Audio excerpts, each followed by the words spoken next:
You have Jotaro and Pornolef right there in their golden wind form. And since it is Friday night, we're kicking off a 3-day weekend thanks to that social and historical pariah Christopher Columbus, uh, Italy's favorite son, right after me, by the way. It goes like Noel, Columbus, Michelangelo, like that's what's up. Anywho, I am in absolute need of a live stream. Do some fun stuff. Do some gaming. Get to chat with some cool people.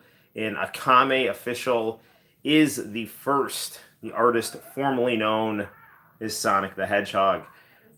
So yes, I mean Sonic is definitely out there. And you know what this live stream needs? Hold on 1 second, Akame. We need to turn on some stuff. We need to turn on our PlayStation LED lights. We need to turn on our Sailor Moon LED lights. And the Xbox 360 LED light is on over there. Those Pac-Man ones kind of light up, but they don't really they don't light up themselves. They just kind of create like a light behind them, which doesn't really show up.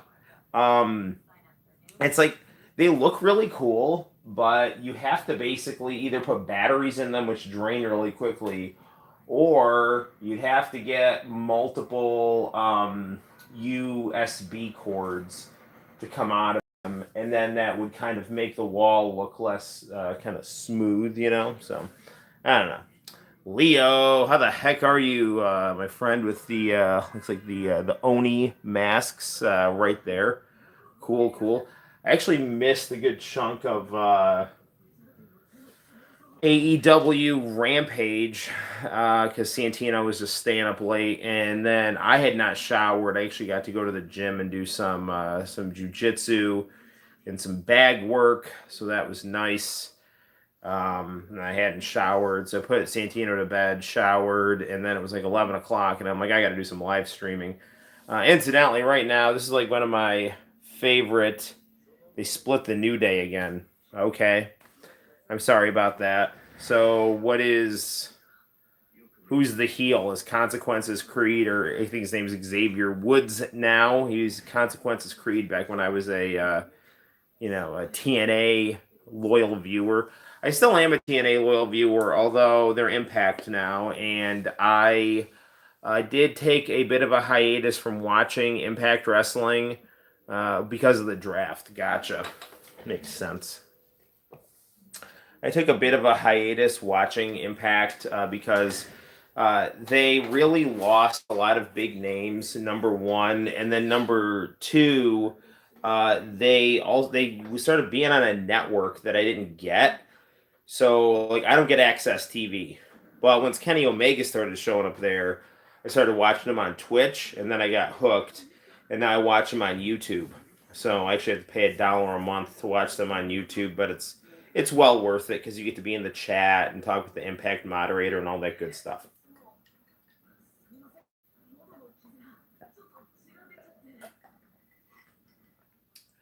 As a teacher, I drink way too much coffee during the day, and I really need more hydration when I roll. I mean, I was fine, but I definitely could feel my stamina was not what it should have been because I was not properly hydrated. And then I came home and had a little bit of water, and then like my wife ordered this Wisconsin cheese pizza from Domino's. So that was salty but really good. I mean, Leo, as a Packer fan, you'll probably appreciate the fact that I had a Wisconsin cheese pizza. I'm teaching my kids right now how to memorize their 50 states. And I always tell the kids you can memorize Wisconsin and Michigan if you imagine Wisconsin is a piece of cheese, hot cheese that goes on the Michigan glove. Like Chef Maimel serves cheese from Wisconsin and it melts on the glove. So yes, you do remember your 50 states. Very good. So yeah, cheers to that with some refreshing ice water. There's Trish right there. You can kind of see her in the background, daughter of Diavolo, one of the most miserable villains in anime history.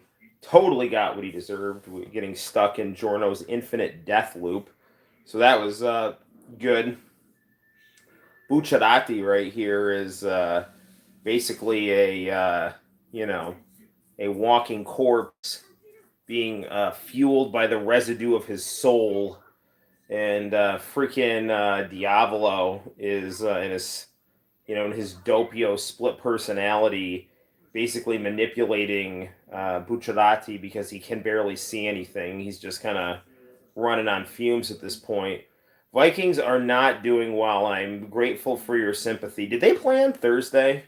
Someone was saying that they were going to play on Thursday, and I just was doing schoolwork and raising children and that kind of thing. So, I don't know. This is one of my favorite episodes of JoJo's Bizarre Adventure, because I really like the badass wheelchair ridden Pornolef. I just think he looks really cool. How he's got that I don't know, he's got that weird eye patch and robot legs kind of thing. I don't know. I think he looks really cool. I was super pissed off when um Diavolo almost killed him, but then he, Pornolef, being the beast that he is, decided to stick his soul onto a turtle. So, I don't know. So there's that. But, yeah.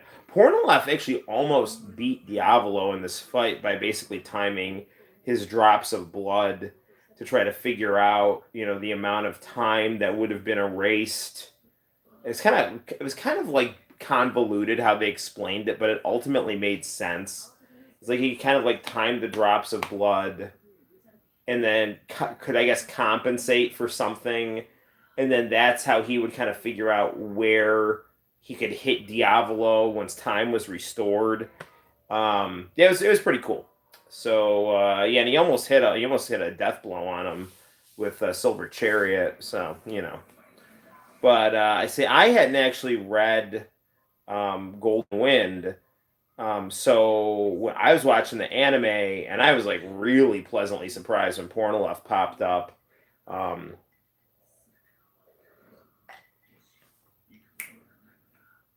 Not that I'm in any hurry for time to rush, although I do love Christmas time. Um, Stone Ocean is going to be coming up in December, so that'll be fun. And I have read a little bit of the manga of Stone Ocean, and I like what I've read, and I really like Jotaro. Um, there's some really beautiful artwork in Stone Ocean. I think Jolene is a cool JoJo. I don't like Father Pucci, but I think he's interesting, and I like that his stand is called White Snake because White Snake is one of my favorite bands. So that's really cool. Santino and I got a new game at GameStop for the Switch, and that game, hold on a second, goes by the title of Super Mario 3D All Stars. So, okay, I have beaten Mario 64.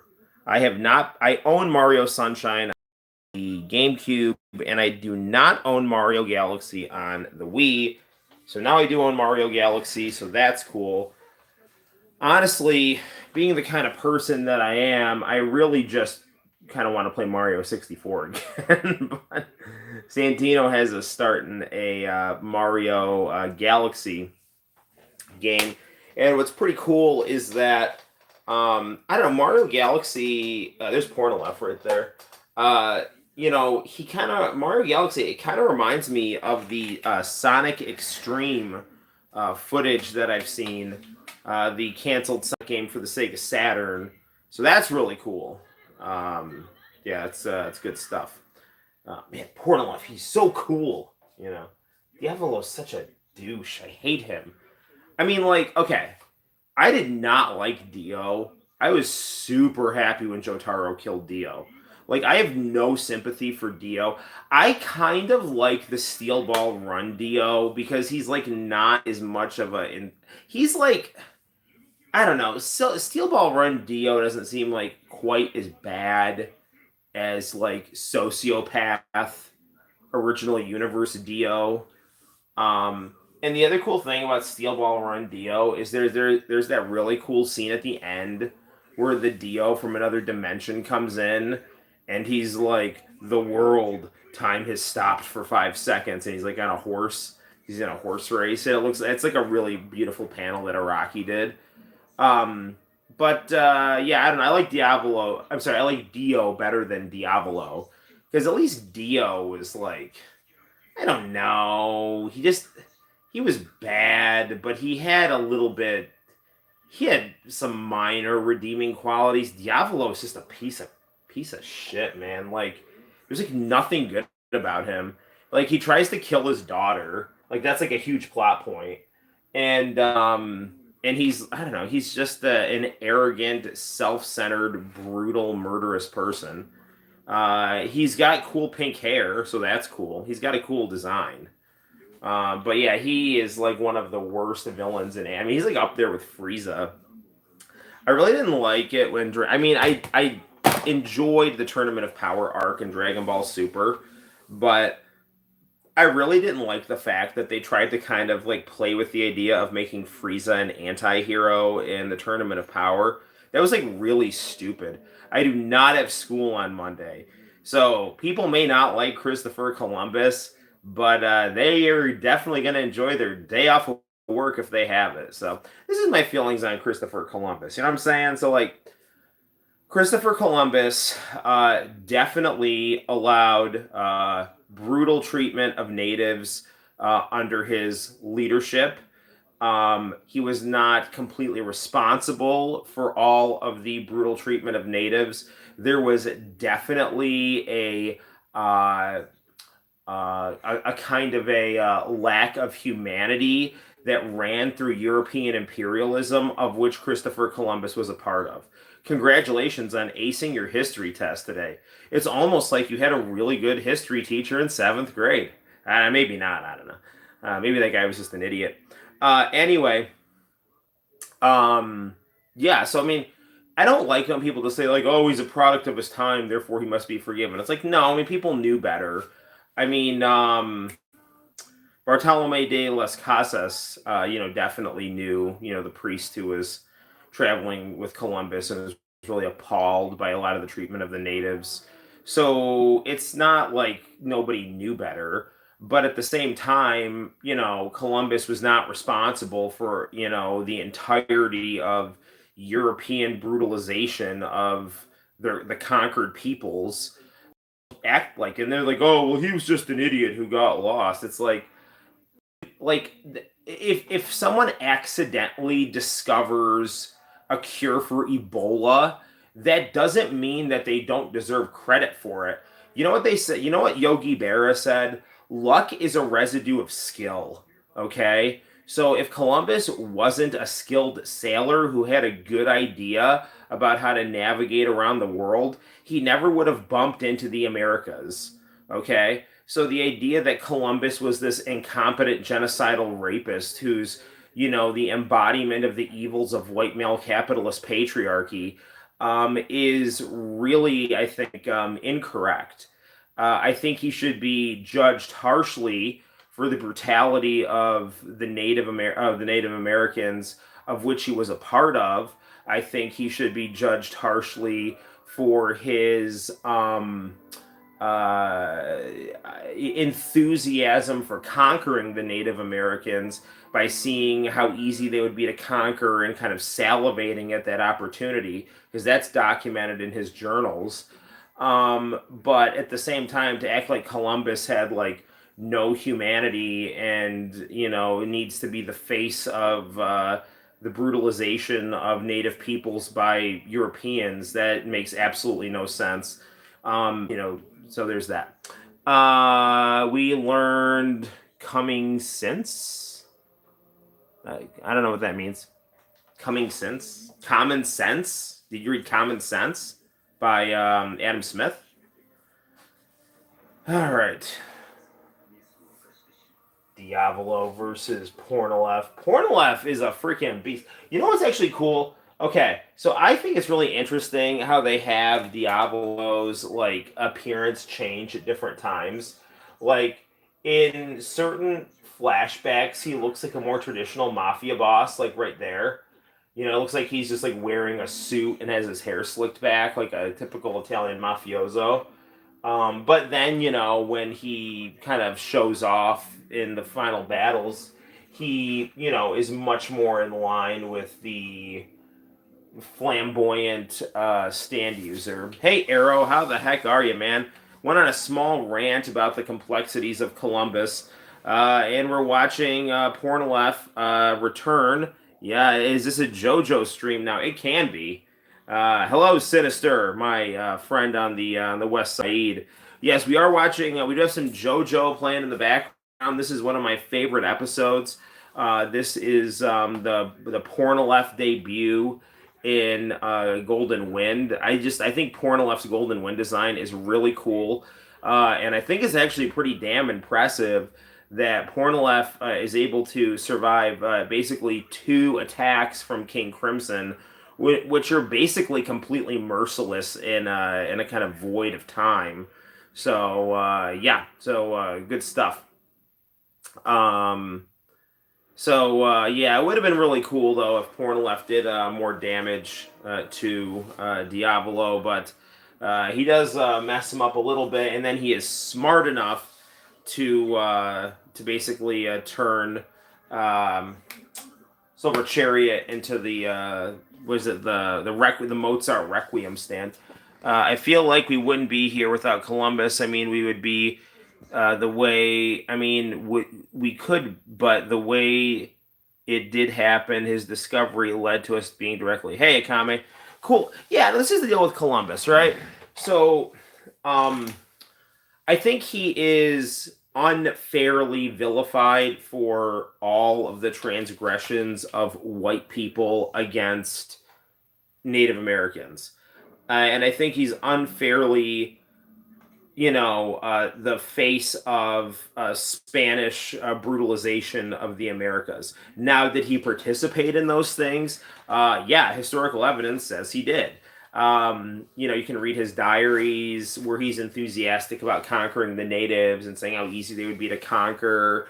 There's all kinds of, records from Bartolome de las Casas about the sadistic abuses of the Spanish people toward the natives that Columbus allowed. So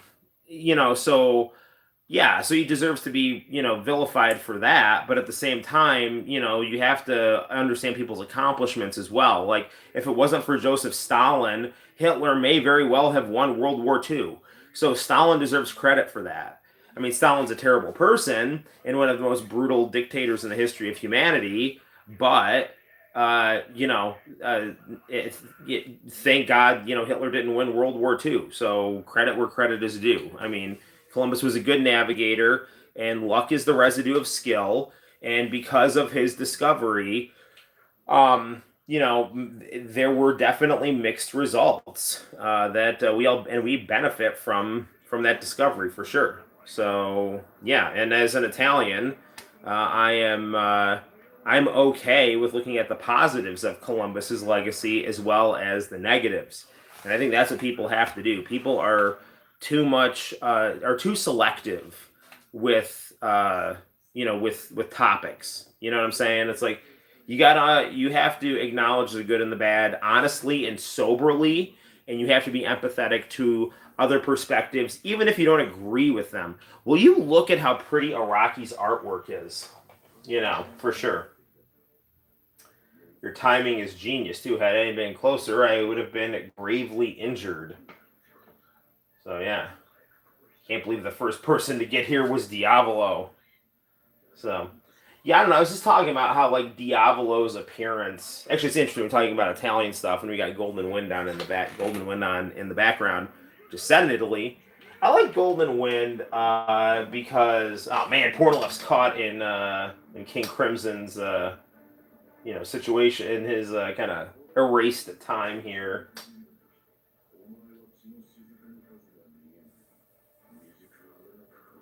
I've just defeated my weaker self from the past. The 20th century schizoid man.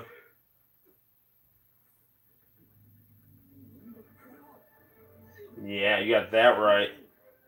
What are you going to do now? Silver Chariot got stabbed with the arrow, you piece of crap. Yeah, all right, good stuff. I'm sorry, I'm like losing track of everything. Ranting about Columbus, watching JoJo's Bizarre Adventure. Been talking for about 20 minutes. I think what we're going to play right off the bat is some Mario 3D All Stars. I'm actually really curious to see what Mario 64 plays like on the Switch. Santino and I have been playing Mario Galaxy, and Sinister, you might find it interesting. I don't know if you've played Mario Galaxy or not, but a lot of the fisheye lens stuff that I saw from Sonic Extreme, it reminds me of some of the clips, or some, not some of the clips, some of the gameplay. Some of the clips I've seen of Sonic Extreme reminds me of the gameplay of Mario Galaxy, where you're just kind of running around on a circle and everything's got that kind of spherical angle to it. So yeah, I don't know, it's interesting stuff. So yeah, why don't we do that? Pornolef just got effed up by Diablo, but Diablo will get his comeuppance. It will happen. In fact, actually, speaking of Golden Wind, now I just know that I keep rambling, just to plug a new video on the channel. We do have Justin Wang's Lost Media song, Fond My Mind, in its entirety on the Noel ComiX YouTube channel with a picture of Trish Una, daughter of the villainous Diavolo, and Stand Master of Spice Girl, one of the coolest JoJo stands, for sure. Yeah. So, good stuff. All right, let us get down to playing some Mario. And I don't know, one game we could play on here, and I always think about doing this is we could kind of try to take a little bit of a deep dive on the JoJo game for PS4, Eyes of Heaven, which kind of mashes up all the JoJo universes into. I think, dude. Okay, so for my comic book that I did for the Tetsuka competition, and also for there was another manga contest that I recently did. So I had this morbidly obese cat in the comic book, and I made its power up form look like Requiem, Silver Chariot Requiem, with like the hat and the and all the good stuff. Okay, let's play some Mario. So I'm rambling, which is, I mean, that comes with the territory of a live stream, but you probably want to see some gameplay. All right. Okay. Do. Where's my controller?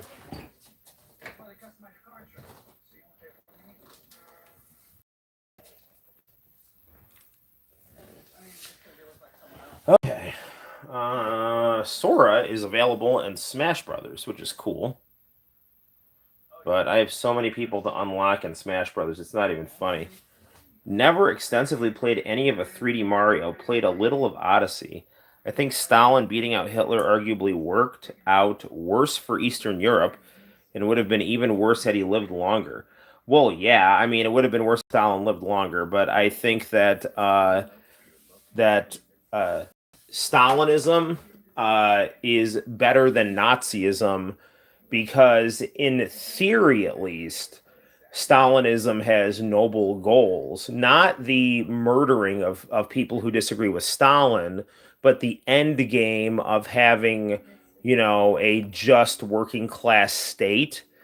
Like, the ideals of Stalin's Soviet Union were something that people could get behind, which is why the Soviet Union was so popular in the third world. Nazism is completely indefensible. The ideals of it are indefensible. I mean, the idea that there needs to be a German, Aryan rule that eliminates Jewish people because they represent the weakness of humanity, and basically using a lot of Nietzschean philosophy to justify basically brutalizing your enemies and building yourself up at other people's expense. um, there's nothing on paper that even works about that. At least on paper, Stalinism, for as brutal as it is, is better. I can play this in Japanese. She's from Five Link. I'll play it in English, but that's not supposed to be a defense of Stalinism. I'm just saying. Dave Chappelle is in trouble for his Netflix special. I heard something about that. I think Stalin had a worse personal psychological breakdown. Stalin was a complete piece of crap. I mean, don't get me wrong. I mean, he was a bandit with absolute power and abused his absolute power to murder anyone who looked at him the wrong way, and just sunk into delusion, madness. Um, the idea that he was a living god. I mean, that comes with totalitarianism, and I mean that comes from Nietzscheanism too. The idea that man is God and all this other bullshit.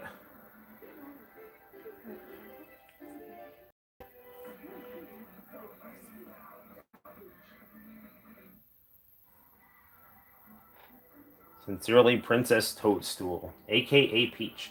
So this is cool. I mean, this looks it looks nice in HD. Yeah, Dave Chappelle. I thought they made that game limited run only. Never. This is only a limited run. Mario 3D World. I had no idea.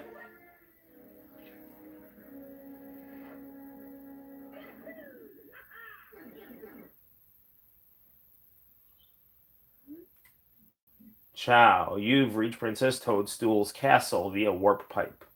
Using the controller as a piece of cake. Press B and Y to attack. Just basically move around.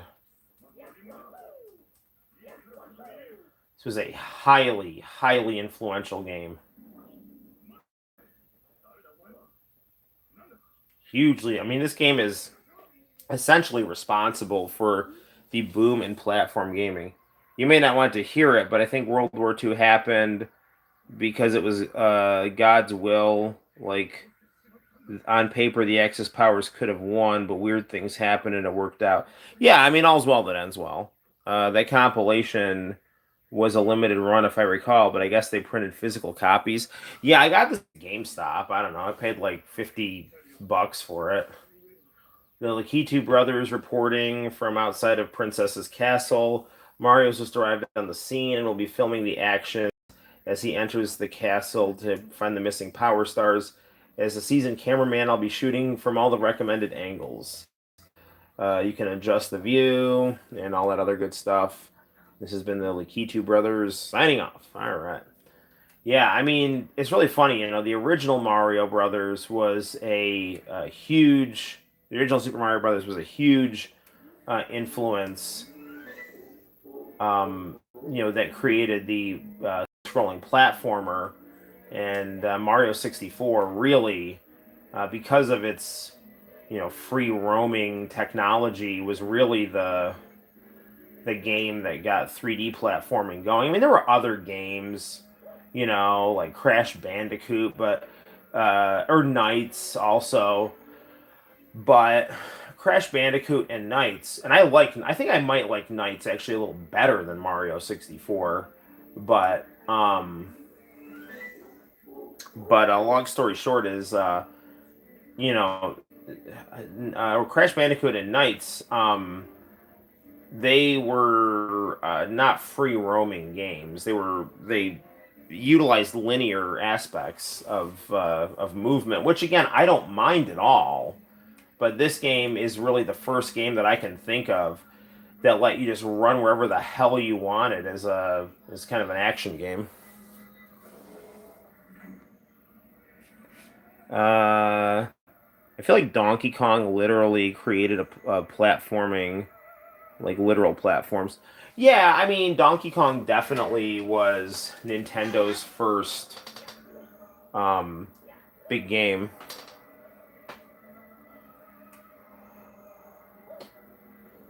which was supposed to be Popeye. Which is why, on the Famicom release in Japan, like the launch titles were, I believe they were Donkey Kong Jr., and Popeye. Which are those are good launch. Popeye's a good game. I own that on the Famicom, and I really like it.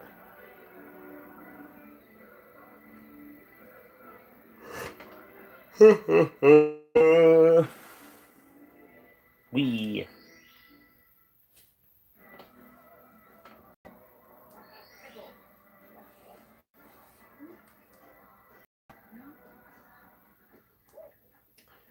Yeah, speaking of World War II, if you want to see a really interesting movie that defends the Soviet Union from an American perspective, it's Mission to Moscow, and it's really interesting how Hollywood and American politicians. I'm just saying this objectively. I'm not taking a stance on anything.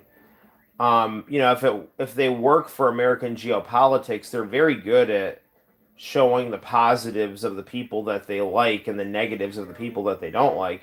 Because in Mission to Moscow, Stalin's Soviet Union is just this like great place, and tied in brotherhood and friendship to the United States and all this other stuff. And they had other movies like that in World War II made by Hollywood, like North Star, which I've never seen, but um, basically it makes Stalin's argument to the American people. It's a very hyper idealized romantic view of the Soviet Union that is ignorant of the massive loss of life and brutalization of places like Ukraine and Poland. Um, but yeah, I mean, but again, it's like Stalin was our ally against Hitler, and Hitler was, I think, literally the worst leader in history, and I think he accurately and wrong and evilly and wrongly utilized Nietzsche's ideas, and I don't really think he distorted Nietzsche's ideas. The only thing he did was he basically took the concept of the will to power and tied it to German nationalism. And with Nietzsche's ideas, the whole idea is to have no limits on the way that you exercise your power. I mean, Nietzsche's thing was like, do it the way that I would do it with, cosmopolitan European atheist narcissistic brutality that were pleasure and power at the center of all things, so yeah, and you just arbitrate everything through your pleasure and power and all this other bullshit. And Hitler did all those things. He just had a populist nationalist dimension to it, which again is they're. I mean, Hitler's just was a piece of shit leader, and Nietzsche was a piece of shit philosopher, and that's why they blended so well together. Now, Nietzsche is also sadly, the freaking intellectual foundation of college campuses. I'm not kidding. I mean, that's not to say that college campuses, like Hitler, because they don't. But they are, they like Heidegger. Heidegger was Heidegger was a Nazi who never repented of his Nazism, and he's one of the most prominent, forces of philosophy that uses Nietzsche as a base for his ideas. Um, so there's that. There's all this stuff. I mean, it was Sinister was like talking about Chappelle, like how Dave Chappelle, they're like trying to cancel Dave Chappelle because he dares to be a black man that isn't, woke enough or whatever. Um, but like these like hyper liberal college campuses, they like, use people like Michel Foucault and Heidegger, and they just like worship them, and like Heidegger was an actual Nazi. There's no, it's like he was a Nazi. And Foucault, he's like this like bleeding heart, narcissist, and well, I mean, it's got to agree with him. Anything that he supports has to have like a romantic defense of, So he's like, oh, he got all this stuff against like religion, but it's like really he just doesn't like he just doesn't like America, It's like So he's like giving a full-throated endorsement of like the Ayatollah during the Iranian Revolution and stuff. I guess the enemy of my enemy is my friend. And you still see that, like there's all these like hyper woke people that hate evangelicals, but then they'll give like these like Islamic extremists a pass because they're just fighting America and they just don't like America. And I mean, I'm not saying that like Islam is a bad religion because I don't think it is a bad religion. I think it's a Abrahamic religion that can be interpreted in a variety of ways, just like anything, including socialism. You can have good socialism and good capitalism and bad capitalism, and you know, it's just it's just a question of how you are you going to be, and you can even have good Nietzscheanism and bad Nietzscheanism. It's just a question of are you going to have your faith exercised in a way that it treats others the way that they want to be treated and puts your will humbled before a higher truth. If you can do that, you'll be a good practitioner of your beliefs. If you don't, then you'll be, a bad example for your beliefs, I think. I don't even remember how to beat this guy.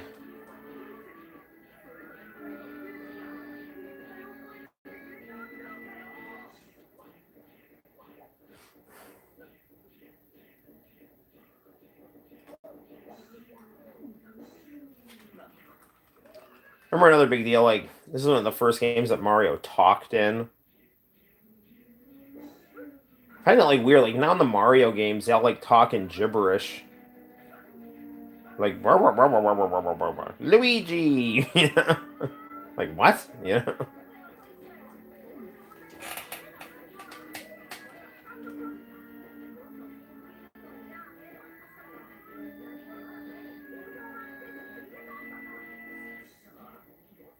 Sadly, a lot of Nintendo 64 games ended up looking muddy, but this is not one of them. Mario looks really different when he runs. I don't know if it was like that on the.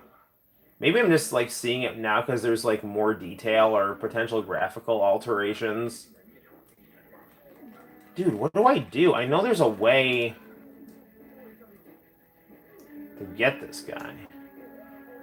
What's going on in the chat here?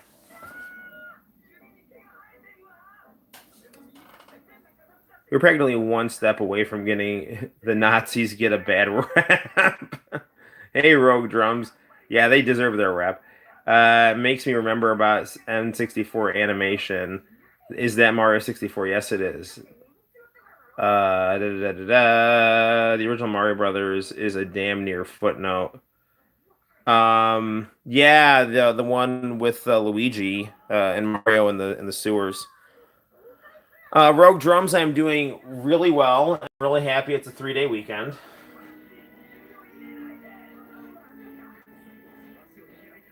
And I don't remember how to beat this bomb guy in Mario 64. I'm supposed to like lure him over to the edge.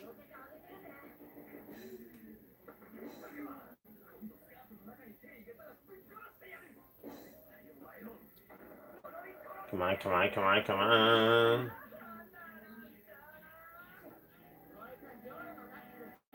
Darn it. There was some. Damn it. There was something.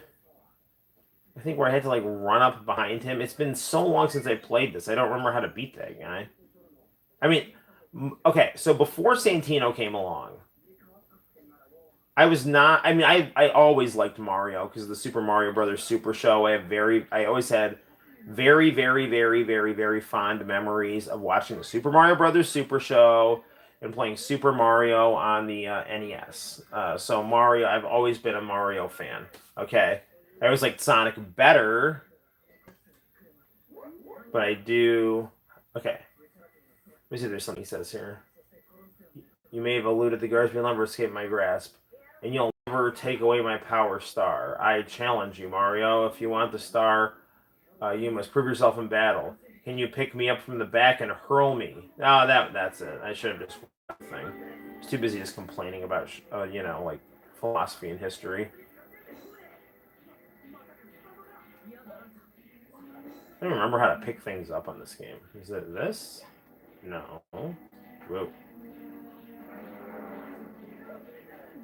Darn it.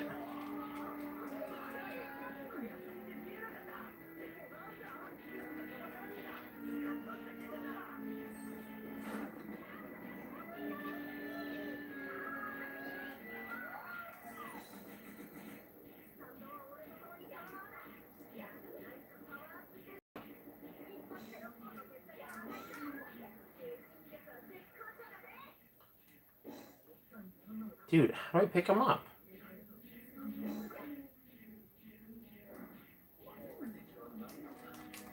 I don't remember how to pick things up on this on this version of the game.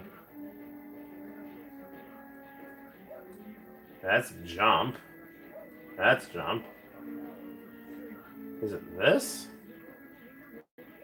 Every time I go near him, I just try to end up diving. Is it both of these together? No.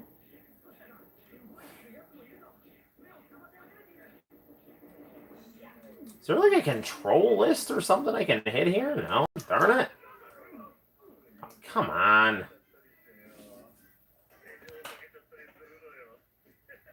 Don't you jump and smash? No, you don't. I think you have to punch him from the back, but not throw him off. But do not throw him off the cliff. You're gonna go camping this weekend. I'm trying to punch him. Maybe I should. Okay, maybe I'm diving when I punch him. Maybe I'm moving. That's the problem. This game does look nice on the Switch.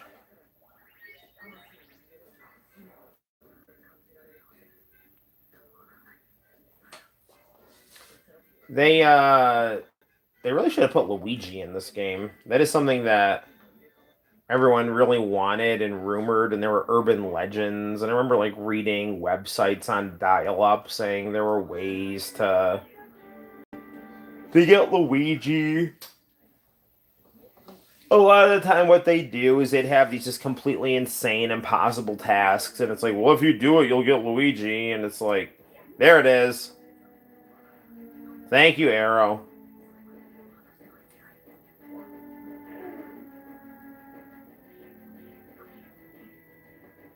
So my problem is dude, look at how his hat changes shape when he runs. I don't remember that on the N64 version. I wonder if that was something with like an early version of the game. See, it's like you can't move.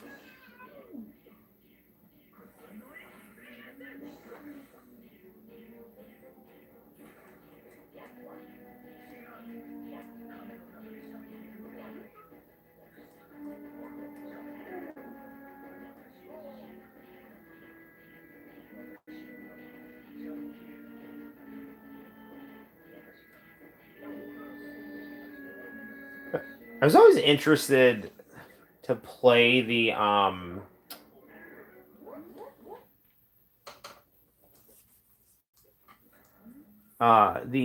64 disc drive version of this game. I don't think it was actually released.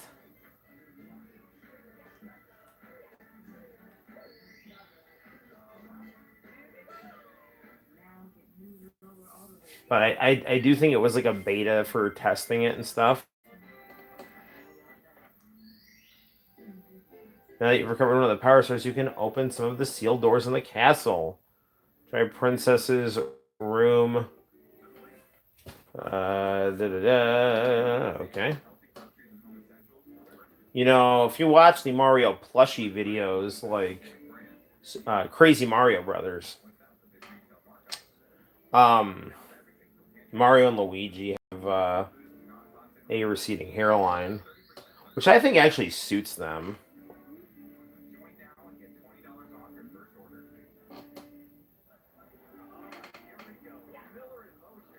But I guess they hat hair when the plushies don't pay attention to the hairlines. The Lakitu brothers are cutting in with a live update on Mario's progress to learn a technique. This technique is walking quietly.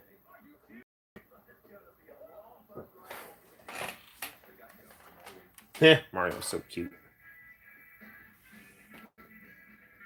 Diving works too, but you'll want to do it at an angle. Personally, I kind of wish it was full screen. I feel like it isn't excusable to have it still in 4:3 when unofficial ports have made it look better. There you go, you got it now. Yes, I do.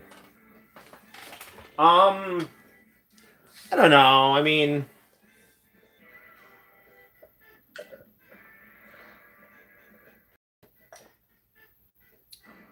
Sonic CD um did a nice job turning that game into a 16:9.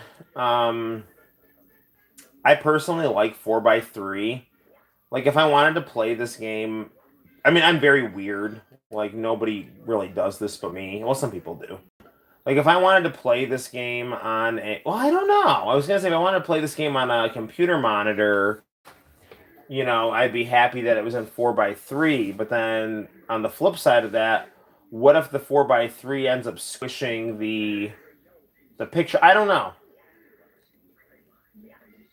I mean, long story short, I don't really mind the 4:3. It might be nice for them to have some wallpaper if they're gonna do 4:3, like some wallpaper of like the Japanese box art or something like that, or some promotional footage.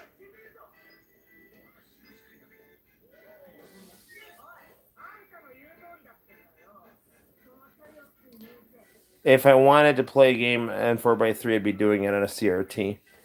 I mean, that's fair. But maybe I say that because I've been spoiled by the Sonic releases. Yeah, for sure. All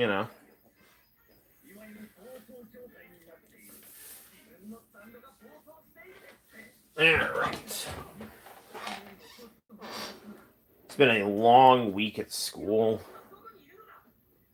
Just dealing with various forms of nonsense. Um, but I'm grateful for my job. And I got some nice compliments today from some other teachers, which is nice. So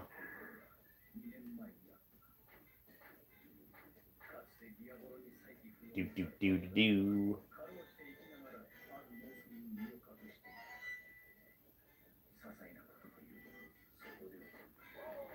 Darn it. I've just been staying up too late too, so dude, why isn't the water healing me? Is it just not deep enough water? I mean, like, okay, here's the deal. If you are going to do it in 16:3, no, I'm sorry, 16:9, that's not good. That is definitely going to require some work. You don't want them to do the stupid stretch it out bullshit. And like I don't think Nintendo would ever do that, but I will say this looks very sharp. It might actually, it might be an interesting experiment for us to do, and this is an experiment that we are going to do. It would be cool to get this game going on an HD TV, and then get the original Mario 64 going on PVM, and then we can like kind of compare the two and talk about the pros and cons. I mean, that could be fodder for a good YouTube video itself, like a good solo video.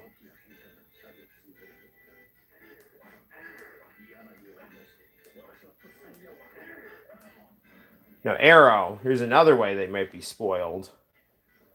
Sadly, not everyone is privileged enough to own a 4:3 CRT. I mean, it's not, damn it. It's not like impossible. I mean, you can still do it, but it's unfortunately getting harder and harder. I kick myself because I missed out on being able to get a BVM, which apparently those are really really have a lot of kind of crazy tweaks and stuff. But my PVM is a really really good bang for your buck PVM. JVC PVMs, from what I've read, are A lot of them are comparable or the same as Sony PVMs, but they just basically lack you know the branding basically. And I don't know about the internals. I've heard JVC PVMs are very good. I can tell you from experience, my JVC PVM is very, very good.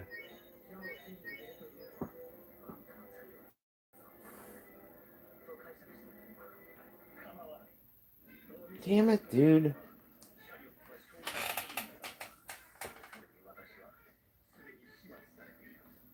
But it's something like a modern flat screen. It feels like it should be 699. At least you have your job you've got, the money you to live your boy dream. What did I get complimented on? Oh, I don't know. It's like I had to do one of those. I had to do like a teacher meeting during my last class, and one another teacher was kind of pinch hit subbing for me, and I guess she just liked the way that I was dealing with the kids and teaching them before I left. So I know she like went to my mom and said some nice stuff about me.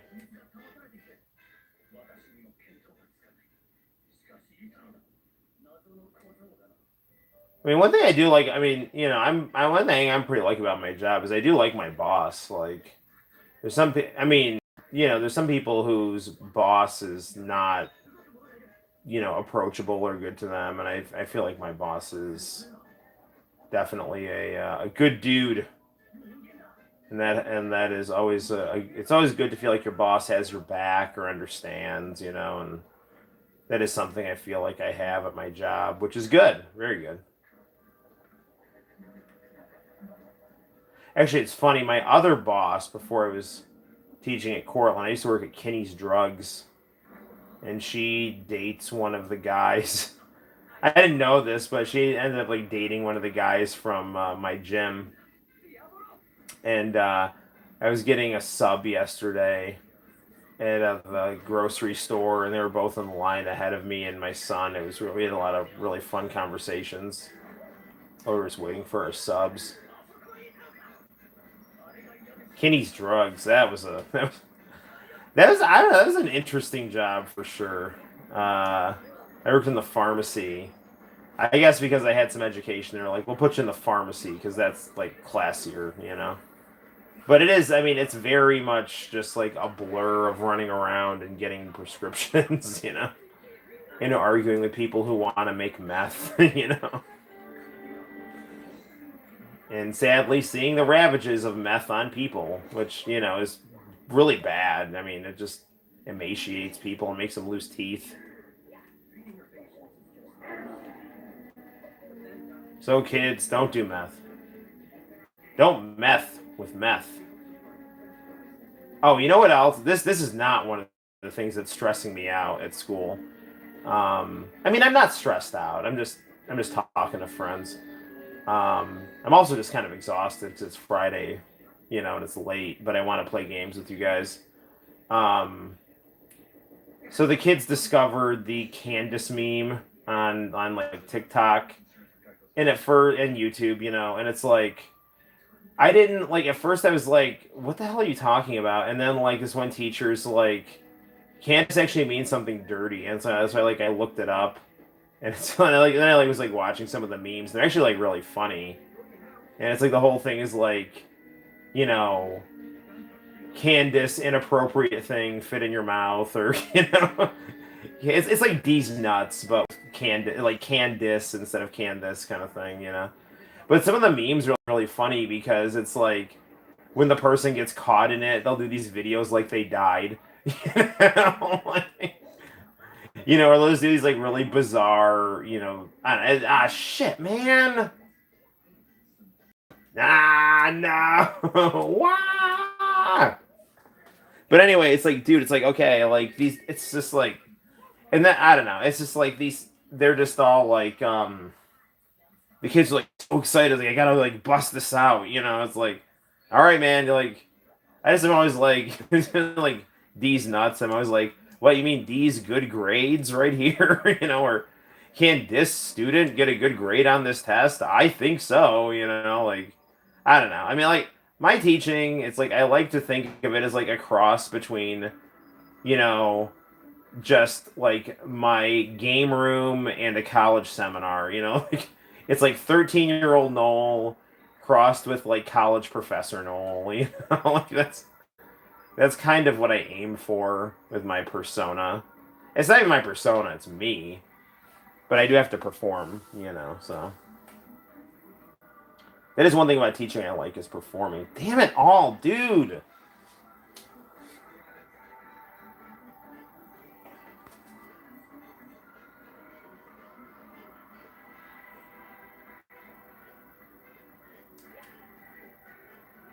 Do do do do do do do do do do do.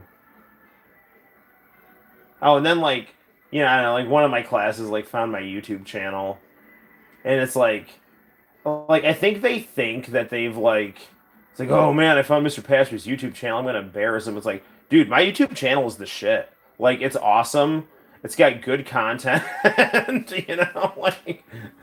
and then they find out that I mean, I don't have like a lot of subscribers by like, Pokimane standards, but like I mean, I've got like 1106. I mean, we're like hoofing it, and I have some videos that have like 158,000 hits and stuff like that, and they're like, "Whoa, wait a second! Like you've got like a lot of stuff," and I was like, "I know my stats. Let's get to work," like, so I don't know. It's fun. I love doing YouTube. So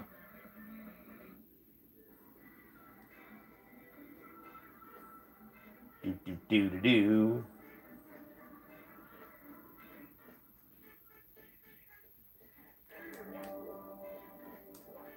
One like I mean like one of the reasons I like YouTube is because I can like kind of like make my own cable accessy stuff, and just like upload like music and artwork and stuff, and just lost media or in media I find interesting and stuff like that. So I'm not really into like the whole like TikTok short video thing, but one video I really would like to do is like Boy Meets the World. So basically what I would do is I would take JoJo's Bizarre Adventure and cross it with Boy Meets World. And so there's this episode of Boy Meets World where like Topanga runs away from home, and like before she leaves, she's like trying to say goodbye to Corey, and he's like, "Stop time, I want to stop time." And then like what I'd want to do is like pause the video and have Dio scream "Zawarudo," and then like have the color change on the video, and then have it shift to Diavolo putting someone in. Diavolo getting stuck in Gold Experience Requiem, and just going like whoa, whoa, whoa.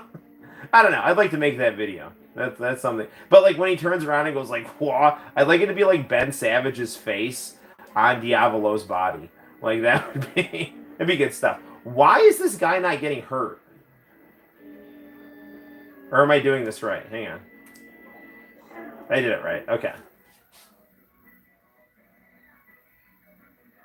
What did I get?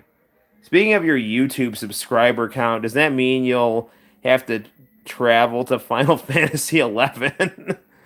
Time travel. Final Fantasy 11 was in service. I don't know, dude. I don't know. I like. I still review 10. I got to do that on Columbus Day weekend. Um, so yeah, for sure. I got to review 10 this weekend. I don't know because 10 is a role play is an online game, and I don't even know if like first of all I don't have 10, and second because I don't do like MMOs. I'm not like opposed to them, but I've never gotten into them. And then like I don't even know if the servers for 10 even exist now. If there is some kind of like one player mode for Final Fantasy 11, I'm sorry, I don't know if I'm saying 10 or 11 anymore. If there were okay, Final Fantasy 11, if you don't know, is an MMORPG. Like Squaresoft decided the way that they could get their MMO stuff off the ground is to make them official entries in the Final Fantasy series. So it's like okay, so they have like 10 and 14 are both MMOs. I'm sorry, 11 and 14. Why do I keep mixing up 10 and 11? Okay, 11 and 14 are MMOs. Okay, yeah. I don't know if 11 even still has servers. if there was like a one player mode or just way you could screw around on 11, I would be happy to review it for 1100 subscribers. But I don't even know if I can do that. I have 12. I've beaten 12. I liked 12. But the thing is with 12, like, I don't remember the bad guy. That was the first Final Fantasy VII that, like, after a little bit, I couldn't remember who the bad guy was in that game.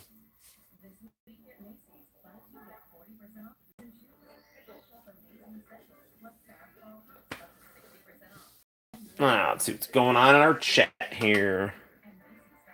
That's the joke. Final Fantasy 11 has been gone for a while. You'd have to time travel. Isn't the 13th one the weird lightning one? Dude, I really liked 13. I liked 13 so much. I beat it twice.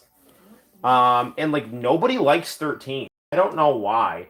I'm someone who likes linear gameplay.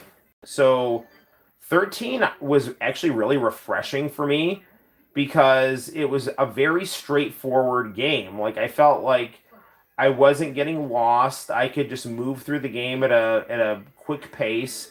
I could enjoy the story. I liked all the characters. I thought the artwork was beautiful. I liked the combat in the game. And that game, it had I don't know, like for whatever reason, maybe my mind was too scatterbrained. Like I never really got the grid system in Final Fantasy X, but I did get the grid system in Final Fantasy 13.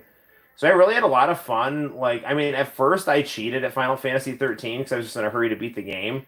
But I liked it so much that I, redid the game without cheating and really had a lot of fun with it. So I didn't do any of the sequels to Final Fantasy 13, but I beat Final Fantasy 13 on my Xbox 360, and it is absolutely one of my favorite Final Fantasy games. So I am a big fan of Final Fantasy 13, and actually I remember doing a really old review. So okay, I back in the day I had a YouTube channel before Noel ComiX, and I don't even remember the name of it.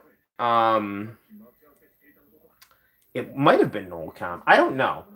Or maybe it was. I don't know. Back there was a long time ago. I actually did some review for Final Fantasy 13, and I know I uploaded it to you to my old. It either was an old YouTube channel that I hadn't deleted through an old email, or it was the Noel ComiX YouTube channel that I have now, and because the Noel ComiX YouTube channel that I have now is the one that, I mean, I've had it long enough that so I mean it's been around for a while. Like the main reason I wanted the YouTube channel actually was because I was the first person to actually upload the MP3 of the Japanese closing to X-Men, closing and openings to X-Men, like the full MP3 files. I bought the CDs from eBay from Japan, and then I, ripped them and put them on YouTube with my artwork. Now, some of that artwork was like pretty bad. I mean, not. I mean, I like it was cute and rough at the same time, but I redid it and then put my, like really, I like the artwork. I did some like nicer artwork. I kind of learned the Jim Lee style, and I have the one with like Wolverine and Archangel and Jubilee, and then I have another one with Wolverine kissing Marvel Girl for Back to You and stuff. So those were like two of the things that made me really want to like get a new YouTube channel that could really like focus on my artwork.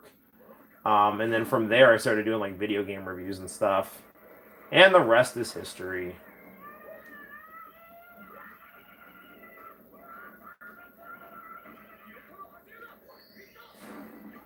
But I should try to find that old Final Fantasy 13 review, and I mean, it might be in some old Facebook archive or something. I don't know.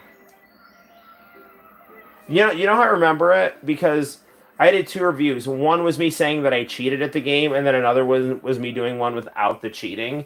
And I remember like someone bitching at the cheating one in the comment section, saying you robbed yourself of the fun of grinding, and I was like, whatever, man, I don't care.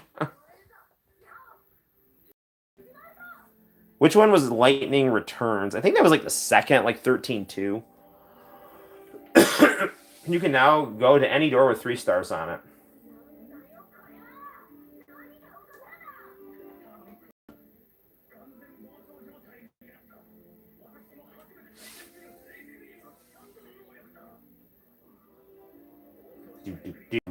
Do.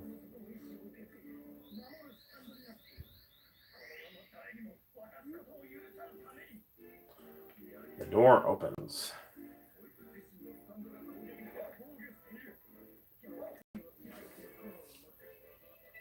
My friends, am going. I'm like super thirsty. I don't know. I think it's like a combination of like the heat, the gym, and the pizza. So I'm going to go get some beverage right here. I definitely did not drink enough water at the gym. Yes, it was. I looked it up, and I used to have that game. I think I have that game too, and I don't think I've actually played it at all. Um, there's some RPGs that I own that like I've got like the Miyazaki one like was it Nino Kuni or something like that, and I never played that game. I own it. I have it on PS3, but I've never played it. It's really stupid for me not to play it. I will play it. I just haven't gotten around to it. Um, Another game that I must beat is a Metal Gear Solid 5 Phantom Pain. And another game that I have to beat that I've started and like quite a bit is Final Fantasy 15. That's a good game. All right.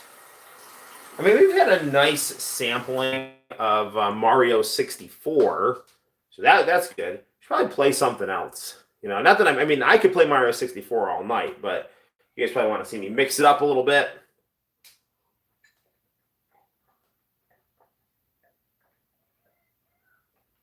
Mm.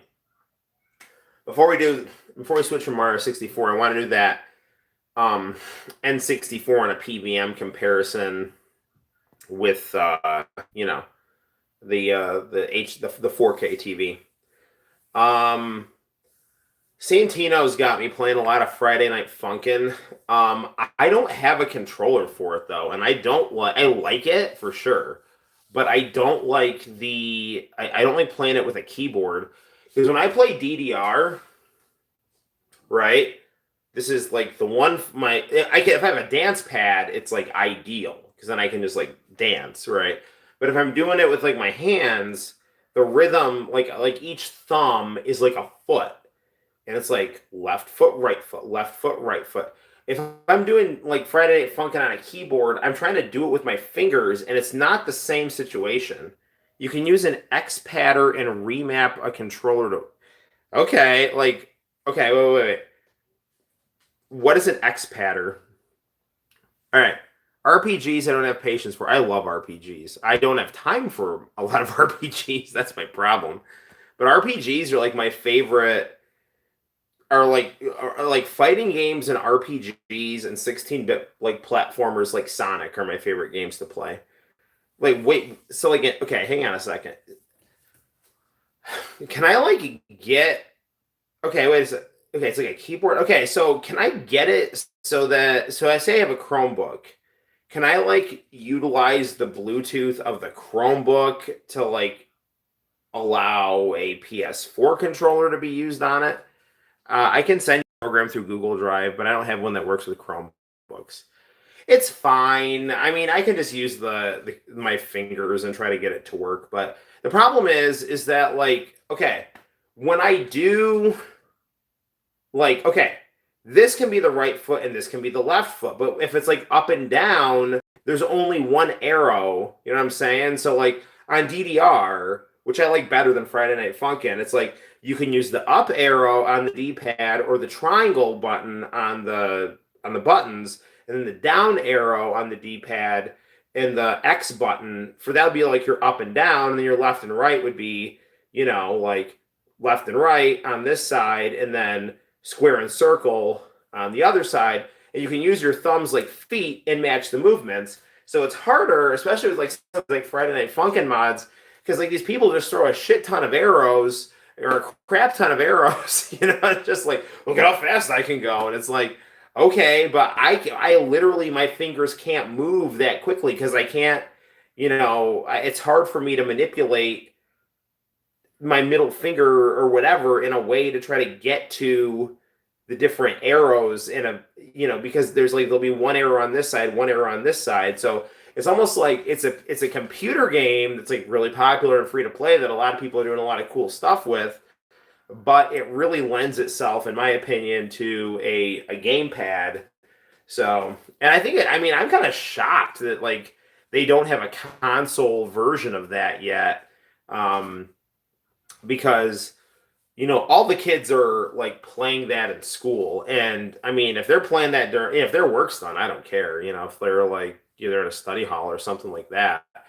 I mean, I'll even hop on and play, but we all have to do our work first. So, yeah. I don't know.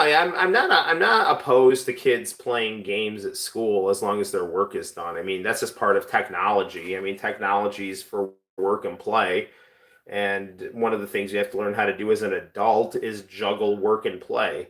I mean, it's basically like, you know, like I mean, I was used to doodle during class, so it's not that much different. It's just like you have to not do it. You have to discipline yourself, to like not do it when you need to be paying attention because, you know, like if I'm telling you stuff that you need to do, you need to be listening because you won't do well on the task because you're not paying attention. you know? But hey, look, if you're gonna tell me to go f off or play Friday Night Funkin', I prefer you play Friday Night Funkin'. So anyway, don't f off and then tell me to play Friday Night Funkin' because that's the worst of both worlds. All right. Anyway, do. You can basically make your controller. Wait. Okay. Okay. You can basically make your device think your control keyboard. Oh, okay. Noel's brain is exploding. Yes, it is. So you can map keys to arrow key. Okay. You can remap the game to use different keys. I have no idea how that game got popular. It's weird. I mean, it's cute, and it's got some interesting rhythms to it. So, you know, but like compared to like DDR, it's like DDR has got some really interesting music. Friday Night Funkin' has just got I think one of the reasons it's popular because I guess it's like people are just do all these crazy mods for it. Did you get that memory card yet? I need to wait to get. I gotta wait get on my next paycheck because I have to pay the lawn guy, and so I'm not gonna have an. So yeah, I'll get it this. I'll get it at the end of this week.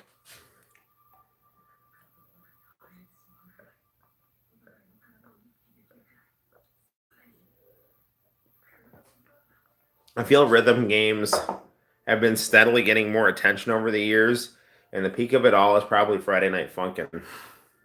Yeah, for sure. I mean, like the reason, like I'm not into those battle royale games. I'm not saying like I'm like above it all or people who play those games are stupid or like yeah, so like if you're into that kind of game that's cool. But like I'm just like not into like Fortnite and Call of Duty. Like I'm not opposed to them. I'd play them if someone said, "Hey, you want to play this?" But it's just totally not my style and I'm not interested in it. Um but Friday Night Funkin', because I like Dance Dance Revolution, it's very similar to Dance Dance Revolution, and so I can kind of I know the style of gameplay, and I can get what they're going for. So I'm honestly fine with keeping your saves on the Xbox. There's not many on there. I do want to get the memory card because I do want to get the saves onto my Mountain Dew Xbox.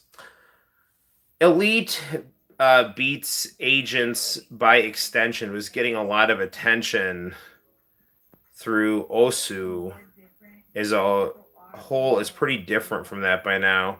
Though the attention that Friday Night Funkin' has gotten is really something else. I actually ended up finding out about Friday Night Funkin' through Crazy Mario Brothers because Santino and I watched that, and the kid who does Crazy Mario Brothers was doing videos where like the Bowser Jr. plushie was playing Friday Night Funkin' or like Mario got sucked into Friday Night Funkin'. So yeah. There's another really funny Crazy Mario video where they get sucked into Among Us, and that's a really funny one. Okay, man, I'll keep them on there until you do. I just don't like how you have to wait your turn to keep playing the. Yeah, I mean it's interesting how they do It kind of reminds me of like turn-based combat in a RPG, um, crossed with a rap battle and Dance Dance Revolution. I don't mind keeping them anyways. Yeah. Well, no, I mean, like, we can make copies of them. Like, if you end up getting Shenmue 2 and you want to use my saved game, by all means, I don't care. I'd rather it be consecutive pattern that I have to read, like how it is in DDR. Yeah, I think DDR is better. Don't get me wrong.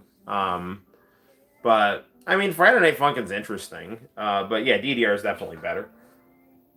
Let us do a little bit of a comparison. We'll play some Friday Night Funkin'.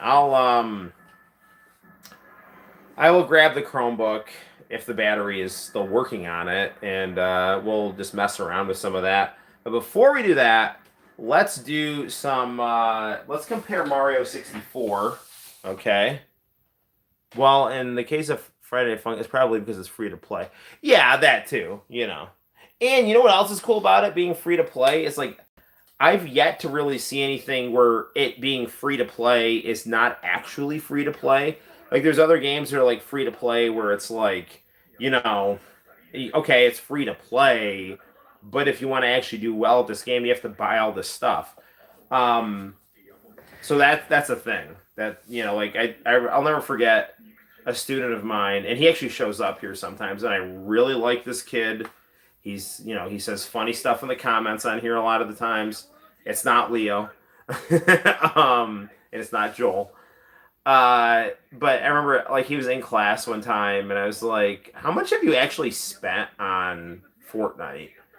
And I think he said $2,000. Like what? He's like, "Well, it's my parents' money." Like, it was like something like that. I'm like 10 minutes away from the best retro game store around here. Voltage Games. Cool, man. Have you ever been down to Robot City in Binghamton, New York? I actually have a video on the channel where I go down there. And that place is like, fantastic. I gotta go back down there. Like, absolutely. But I should check out that Voltage Games place. I can't imagine spending $2,000 on a game. I think that was around the amount he had said. It was a lot of money, but I mean, take a look at it. If you just buy, say for 2 years, you just buy a lot of skins and guns, I could see that potentially adding up to that, The money I could have spent on buying a CRT off eBay with money left over, too. Problem with CRTs on eBay is the shipping, but it's worth it, as long as I don't get damaged. Definitely not financially smart. But Friday Night Funkin', you don't have to pay anything, like, at all. It's just like, it's the game you can play. It's like kind of a labor of love game, which is nice. Where are my 64 games? Are they in here? Yes, they are. Mario 64. This is a weird game. It was good, though. Jet Force Gemini. It's kind of an interesting looking game. Alright, where's Mario 64?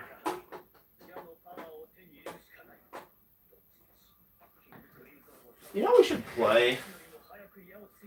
I don't even know if I've played this game. ECW Hardcore Revolution. If memory serves me correctly, this is kind of like the sequel to the WWF, like, Warzone type game, but it's ECW instead of WWF. I feel like it's almost a scam with online games. You never actually get to keep your progress once they shut down. Yeah, but the thing with Friday Night Funkin' is that, like, I mean, there aren't that many levels, which is one thing that I actually do like about it, is that it is kind of, like, pretty chill to play, So it's like, just, go through a few levels, and they get progressively harder, and that's it, so... Oh man, Rancha just died on JoJo. That's so good. Aerosmith. You know what's really stupid? The risotto fight, the risotto or risotto, however they pronounce it on here. Against Diavolo, against or Doppio, I should say. And Risotto was gonna beat him, and then freaking Aerosmith like shot him through the chest right before he was gonna kill Diavolo. I mean, it was all accidental, but anywho.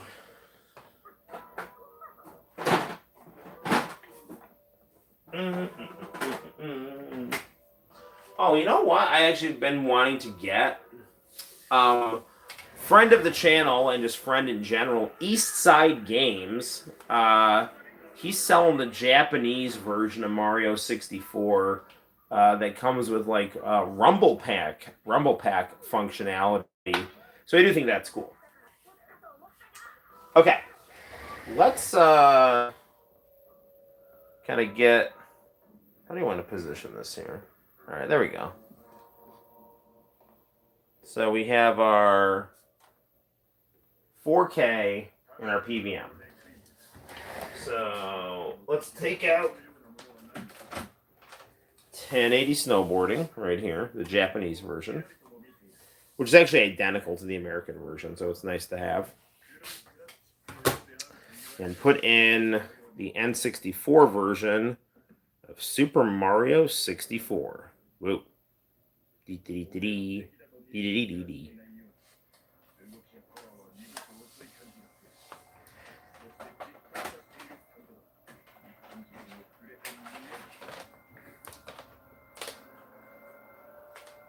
Okay, I gotta get a separate plug for the N64 because it shares its plug with the Super Nintendo. And I only use the Insurrection SCART cables. They're really, really good.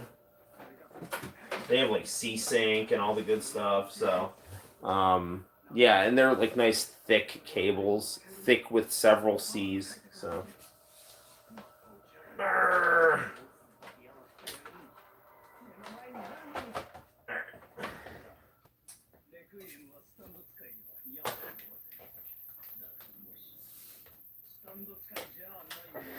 Okay.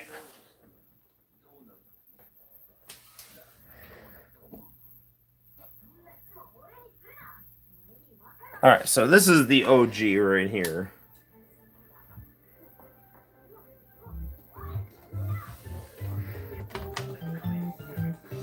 This is PVM Mario here.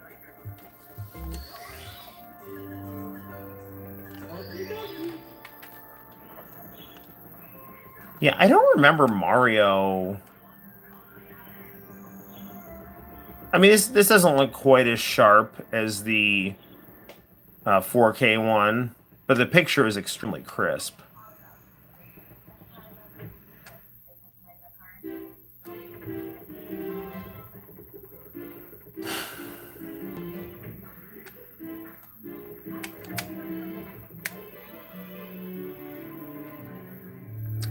I mean, yeah, like the colors are less sharp and a little more smudgy, but that's just the nature of the N64.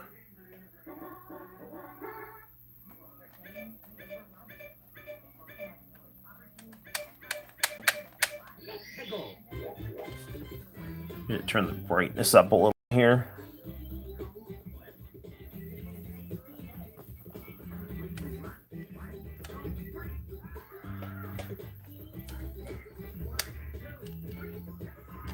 Yeah, I don't know. I think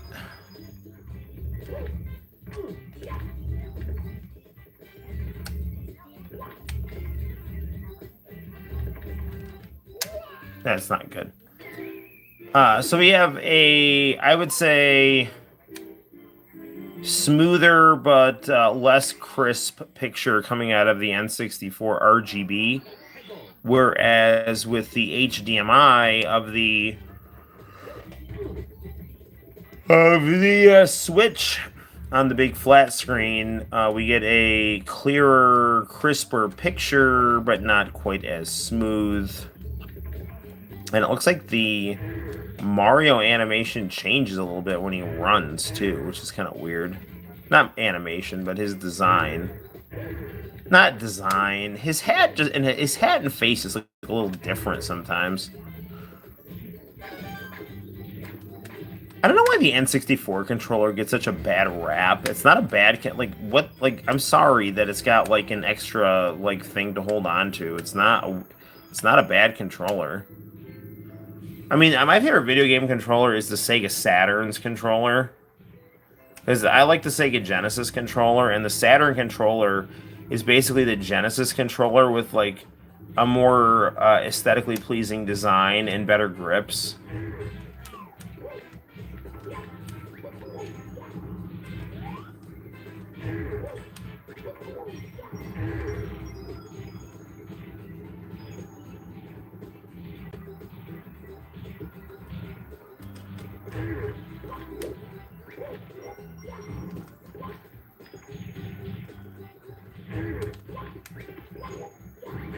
There we go.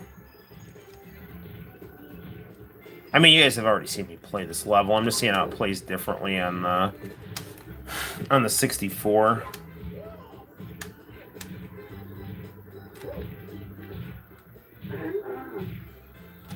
You make me so mad. We build your houses and you still walk all over us.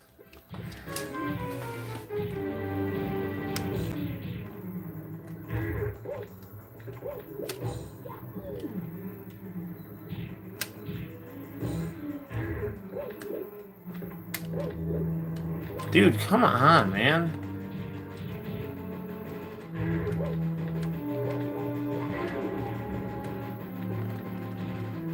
Now, fun fact. I know a guy who's going to try to get it so my Commodore monitor can actually get the RGB function working on it. So that should be interesting.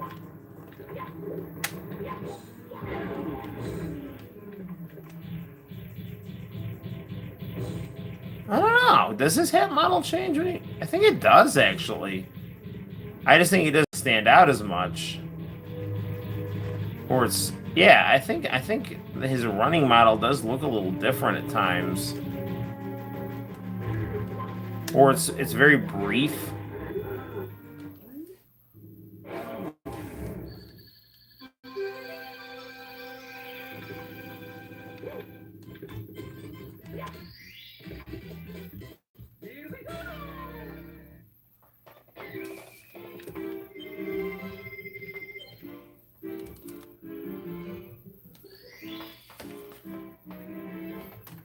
So then now we can take a look at switch here.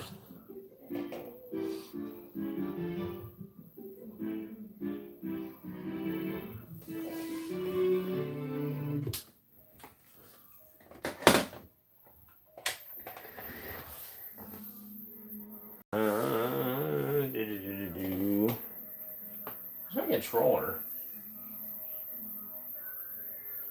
Oh, it's on the arcade cabinet. Why don't we, while I'm looking for my controller, watch the intro to JoJo's Bizarre Adventure?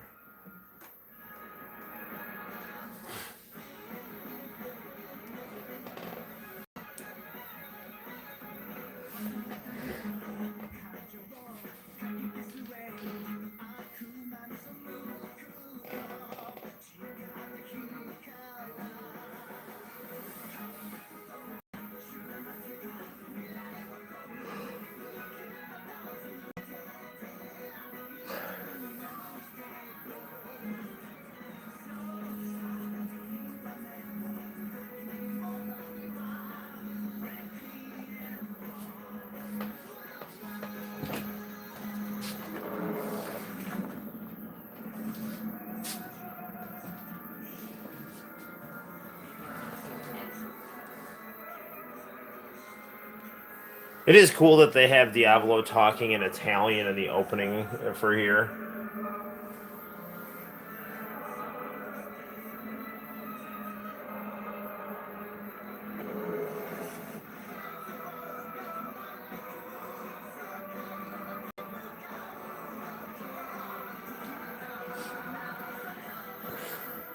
Alright. My stream's not blocked, is it?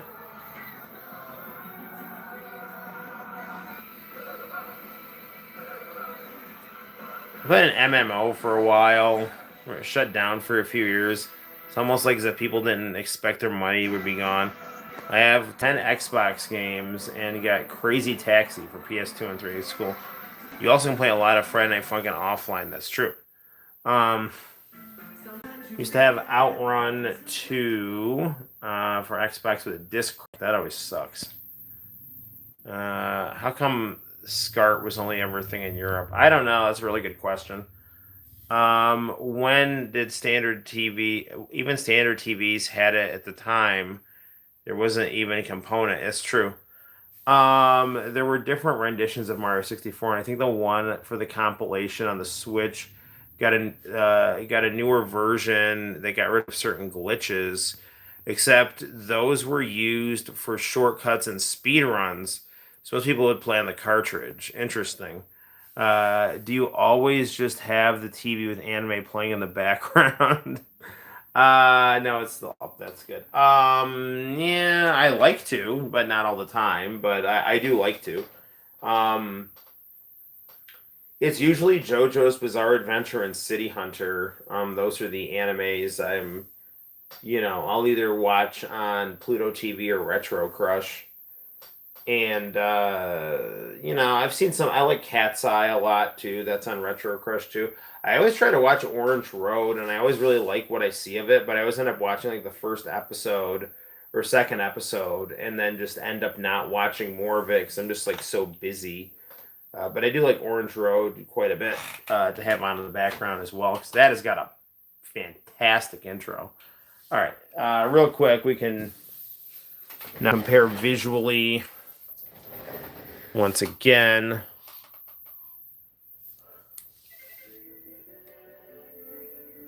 so we see the, it's definitely the crisper picture of the HDMI.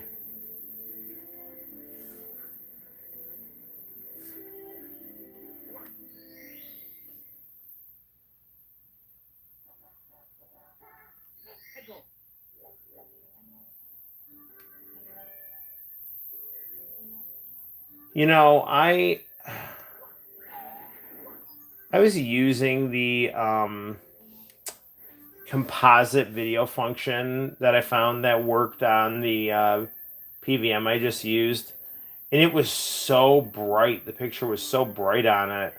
Now when I'm playing Mario 64 on the N64, it doesn't seem as bright. The picture seems crisper though. I hope I didn't do anything to the PVM. I mean, these PVMs that I have are, basically ones that we're gonna like. The high school was just like tossing all their CRT monitors. So I was able to pretty much finagle two, actually three, but one of them didn't work. So I don't know.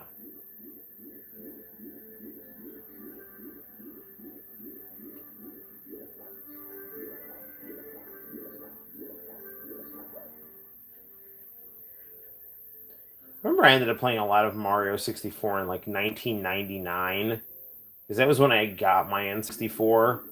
My N64 was kind of like just a console I got after the Saturn and the PS1.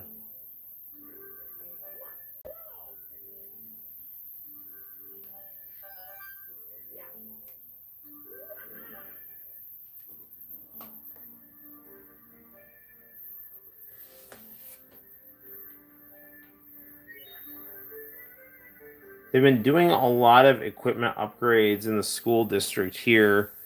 Even managed to give all the kids some high quality laptops. That's really good. I wonder if I might be able to get into contact with the technology department and snag some CRTs. Yeah, do it, man. See if we can do. They never roll carts into rooms for movies anymore. So that's true. I just show my kids stuff through my smartboard on YouTube.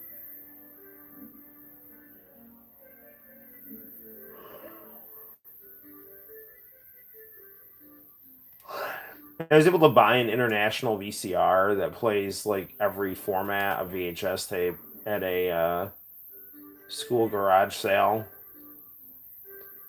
All right. Well, anyway, this is Mario. And it's good stuff. Okay. Why don't we'll try something here. I'm playing some Friday Night Funkin' on the big TV.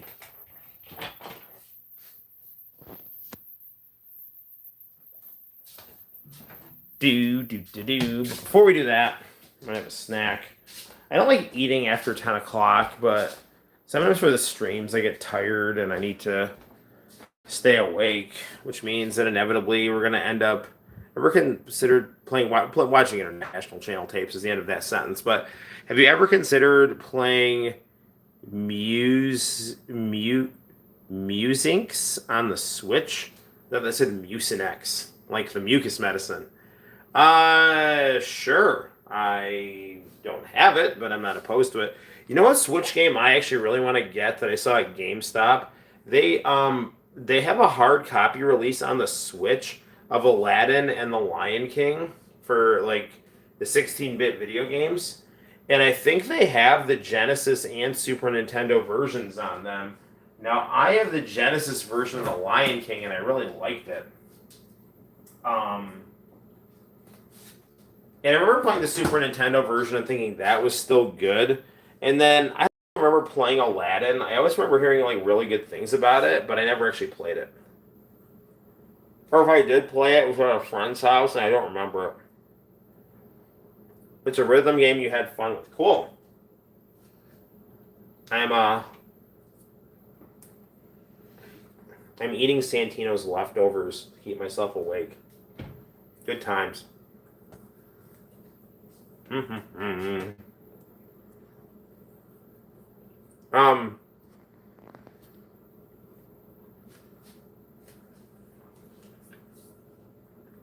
really want to get a DDR board again.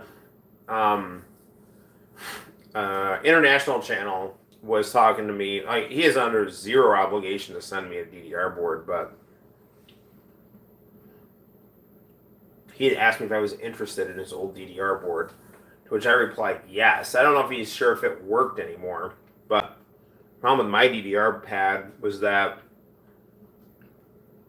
I guess it burned out, or it was either like, what are you having to eat? Domino's pizza and cheesy bread. I think Domino's is the best corporate pizza, and they used to be the worst, but that's the magic of the Noid for you. All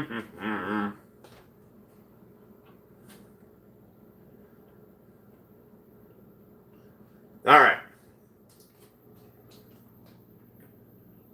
You probably just don't want to see me like chewing pizza for,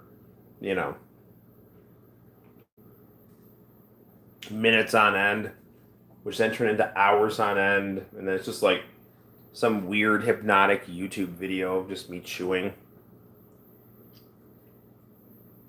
with like a hypnotized circle in the background that says "Sink into obedience."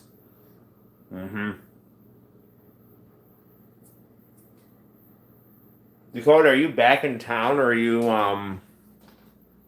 staying in college for the weekend?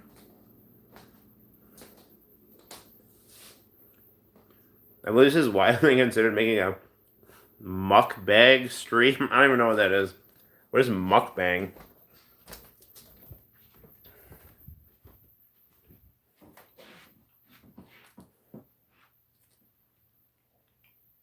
Here's my JoJo's Bizarre Adventure Chromebook right here.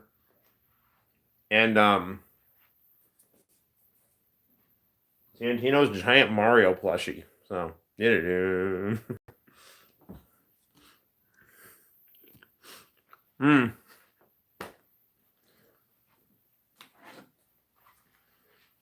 That's I did not know that was actually a genre.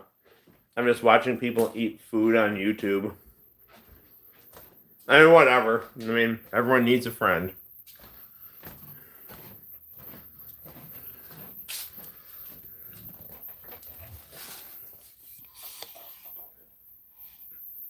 All right. Chromebook. Santino put some Peppa Pig stickers on it, too. which I'm fine with because I love Peppa Pig. I fully plan to buy the Peppa Pig video game that's going to come out.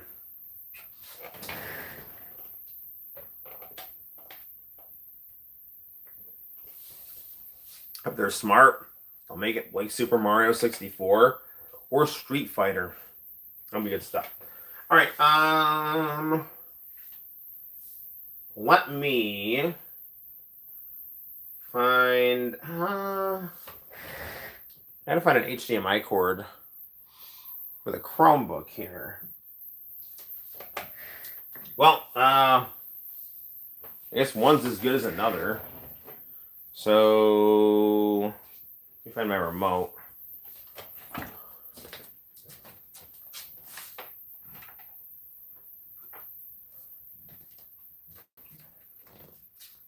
The other thing I gotta upload this weekend is the that weird cool TV show that looked like it was like Vietnamese people singing karaoke in 80s clothes.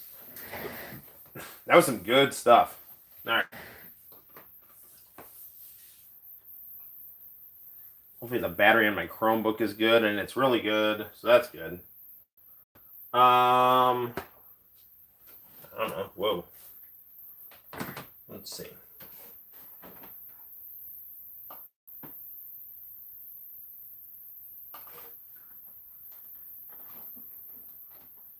Okay. So we'll use this to power the Chromebook here.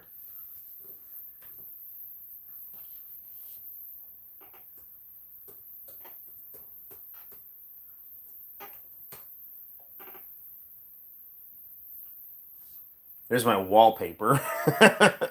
This is the wallpaper for my school laptop here.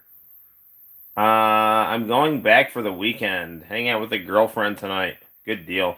Dude, Dakota, she was playing drums at the pep rally. She's really good.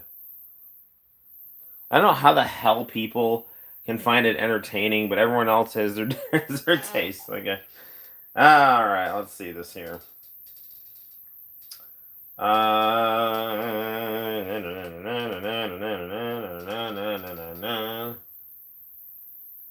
Okay. What is this? Why am I getting all these weird tabs opening up here? The leader of website. What the hell is this? Get out of here. I don't know what this is. Getting weird pop-ups here.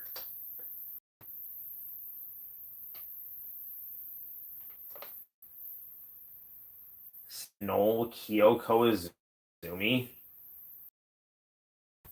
What it?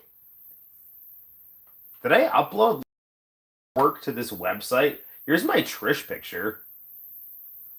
I've got like my comic book on here. Yeah, there's my Trish picture.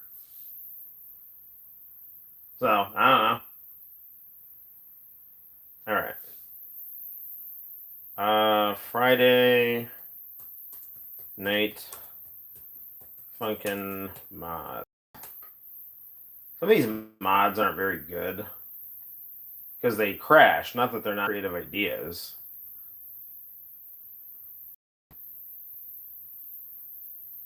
Let's just do a regular week.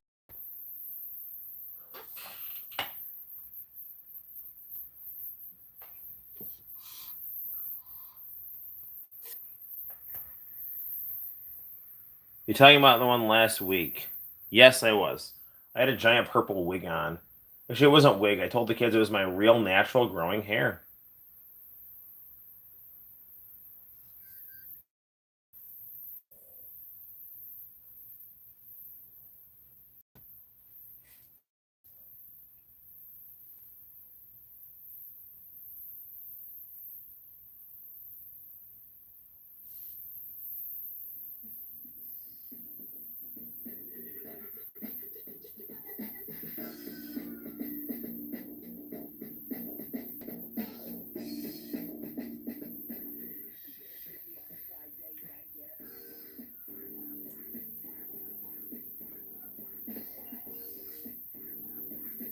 Hopefully this isn't laggy.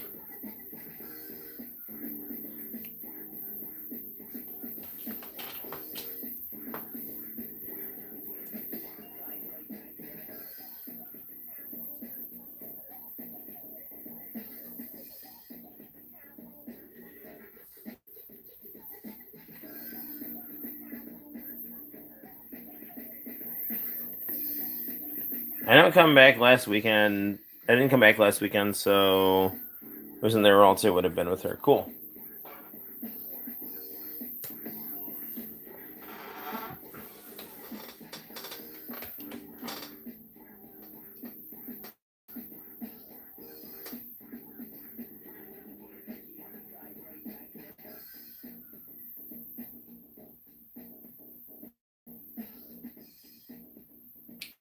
Mod with like the smoker guy.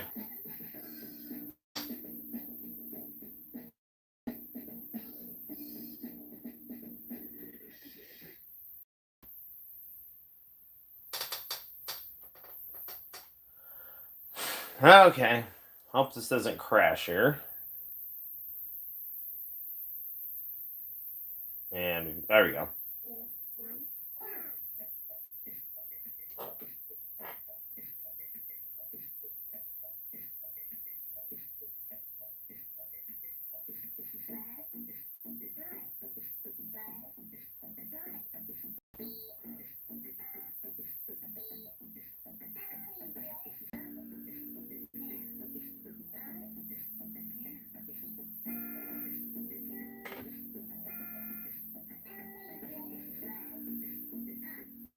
Alright, so this looks like a tutorial level here.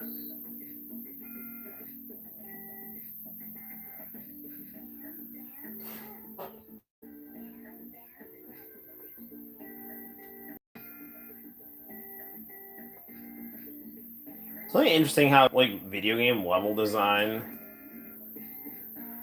goes with like pedagogical theory.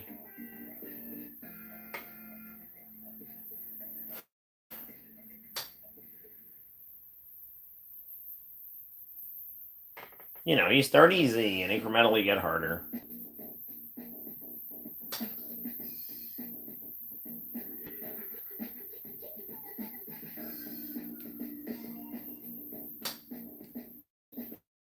Alright. Week 1.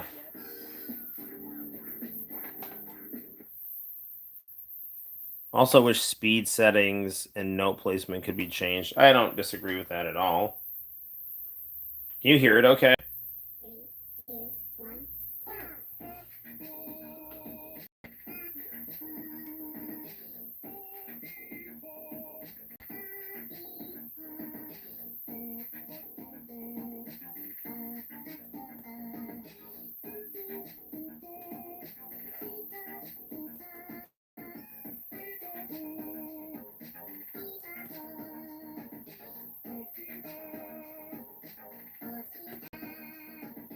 Some of the like aesthetic changes to the mods are really nice. Damn it, I messed that one up.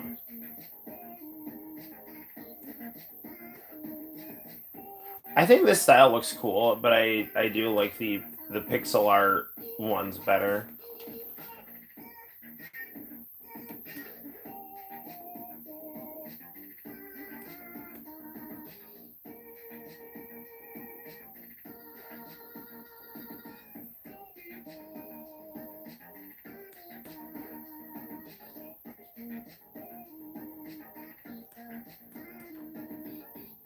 Yeah, good deal there.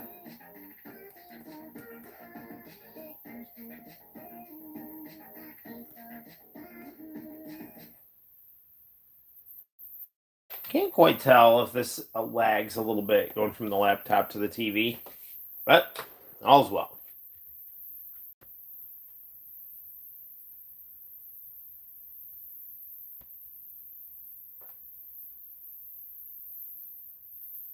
Please don't have crashed. I bet it crashed.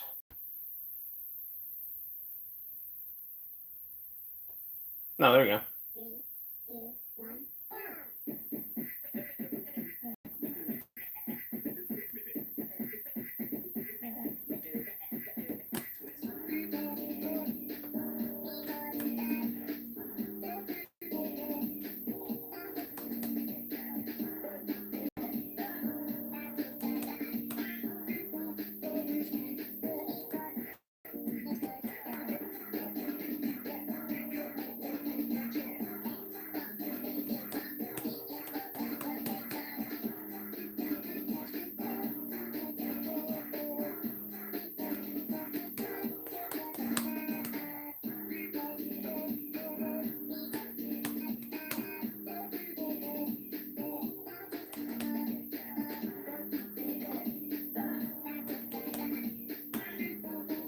Sorry for not talking a lot. I'm just trying to concentrate, I guess.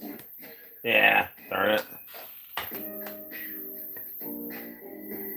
I think it's decently audible. They're just going to be altered to some extent so they don't suck, so they don't stick. Oh, cool.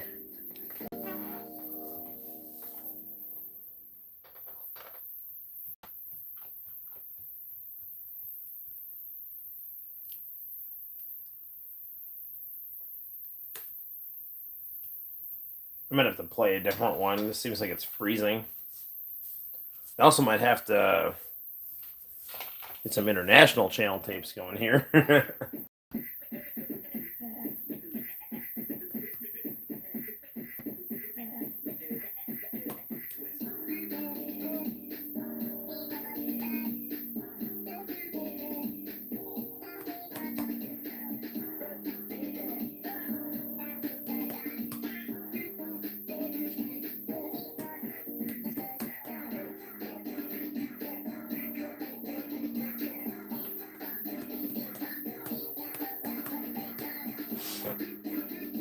I definitely would like to do at least one more stream this weekend.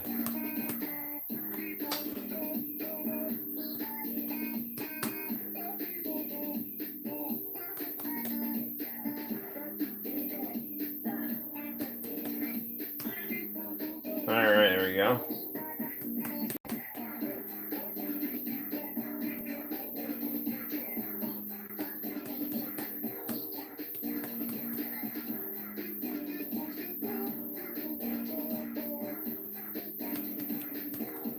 Damn it.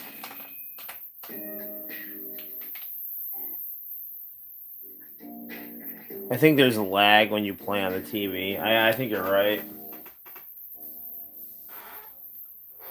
Feels like it's like a second to a split second of lag. Or half a second, I should say.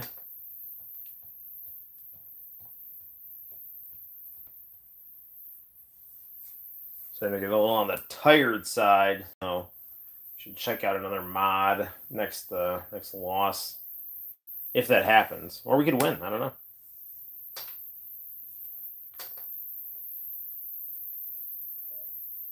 Oh, I guess I accidentally made it go backwards. Yeah, let's just do it. Imposter Among Us mod.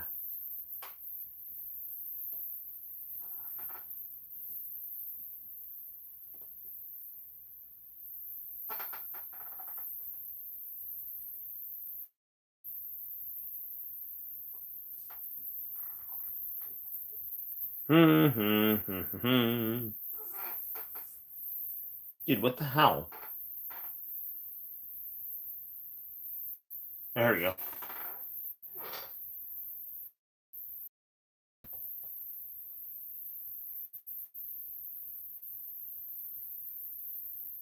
Man. Oh, there we go. This is where the game was.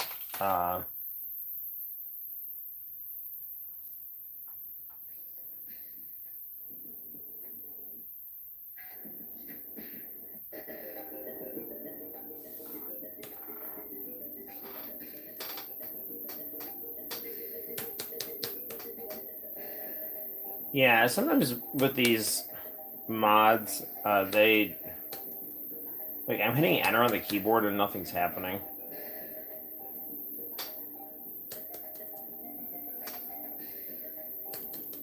Maybe this website isn't like the best place to get Friday Night Funkin' mods. I don't know.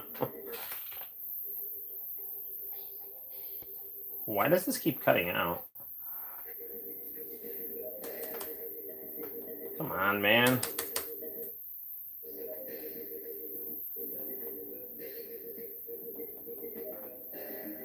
Oh, bro, come on.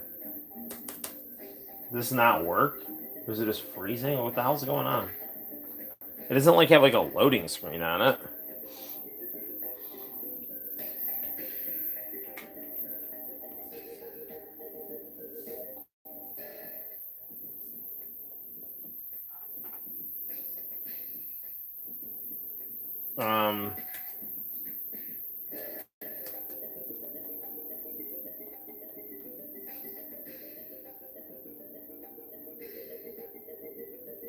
Hang on, if there's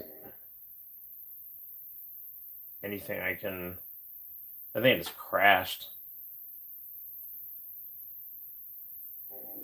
Nope, it's not. There we go.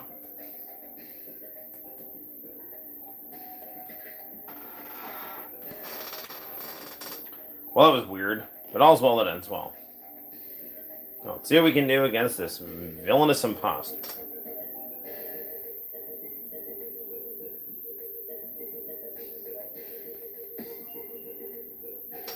This will probably be the last Friday Night Funkin' we play for the night, because I'm getting a little tired.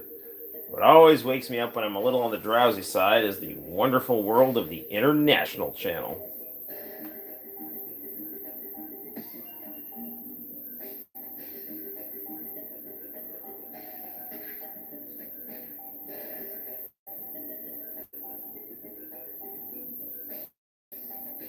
Do. Staying awake playing Friday Night Funkin'. I think.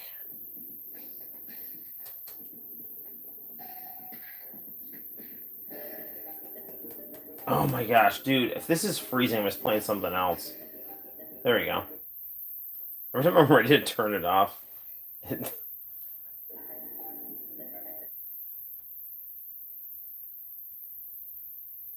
Yeah, it crashed. Alright.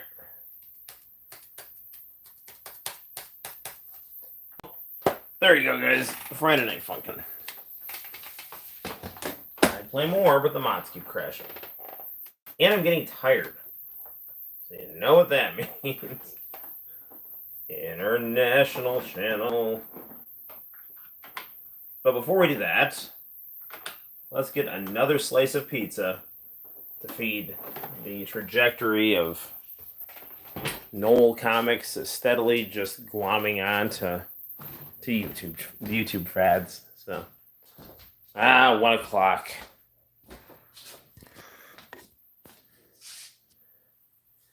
Think you'll leave it around to putting the full tapes on Google Drive? Yes, but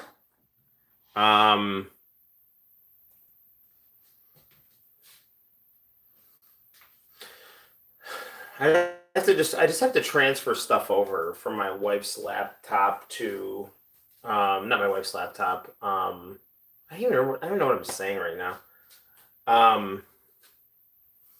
I'd have to transfer stuff over from my old laptop to a USB drive, and then from there upload stuff to the Chromebook.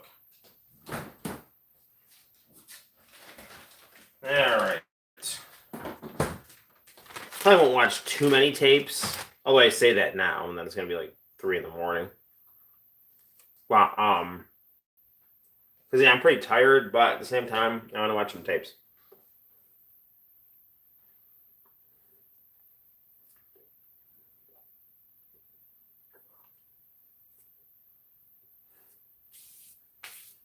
All right.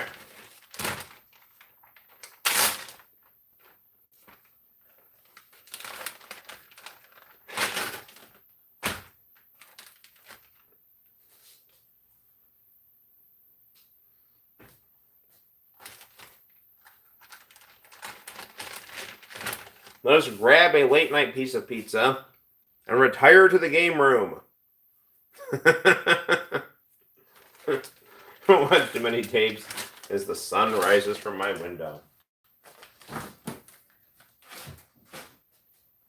The hell day is it? What do you mean it's January? All right.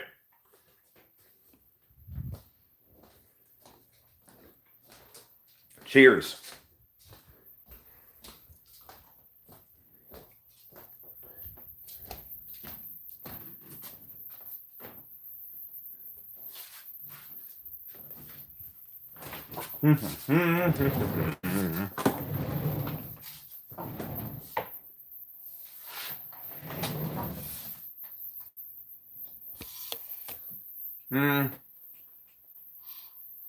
At a certain point, if I don't play fighting games, I have a really hard time staying awake at night. Playing games.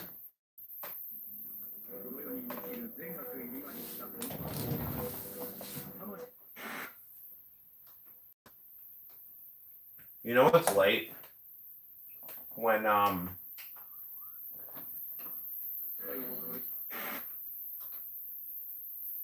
the hell? Where's oh, freaking Santino. Pull the plug out. Santino also like altered a Google Doc that I had that was like the key for some of the students to do a map. And like they're like, there's no key. I'm like, what are you talking about? And it's just like there's a bunch of like gibberish letters, which is what Santino does when he just like smashes stuff into Google Doc. Mm-hmm. Stimulating cuisine. Crucial says Iron Chef. Well, really, my formal training was in Cajun food, but the management of the ball club has asked me to refrain from serving spicy food, which is a dilemma for me sometimes. Nomura seems to understand that their chef has I love Iron Chef. I can see that this man is striving for higher places. I see That man had hipster glasses before they were cool. I know it's not easy, but I would really like him to win. I think it'd be a close one for sure. Guys from Osaka, they're serious competitors. You gotta remember that. So now, Furusho, with your spicy Cajun food, set fire to your soul and light the flame of victory in the kitchen stadium. Furusho, don't be nervous. Good luck. Furusho! Thanks. I'll win.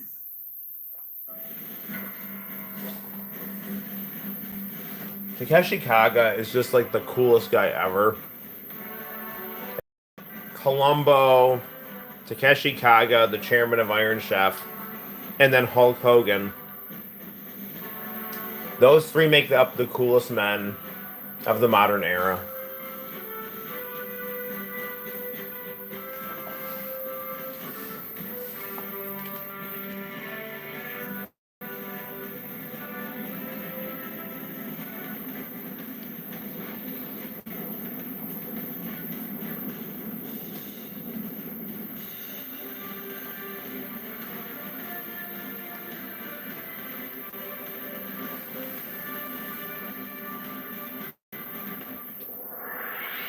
I love this show.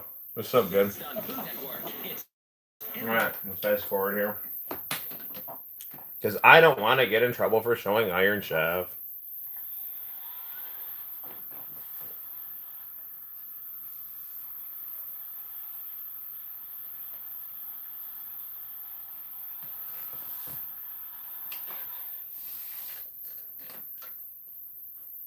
Good news, guys. My strike expired today.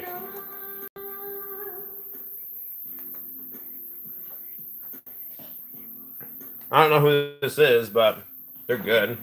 Is this Max? No.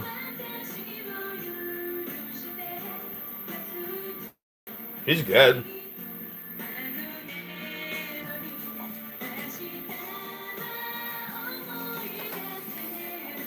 I mean, people fan sub stuff. It's just a matter of getting the fan sub onto a VHS tape.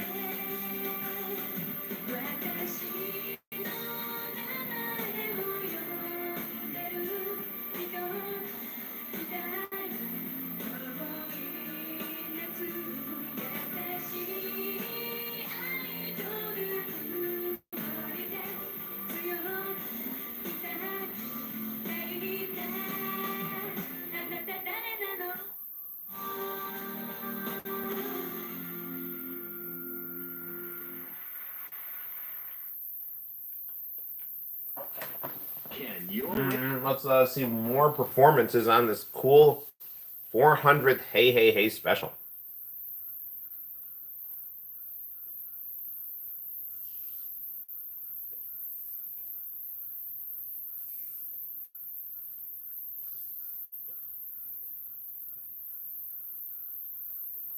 There's Utada Hikaru of Kingdom Hearts fame. Hirai Ken.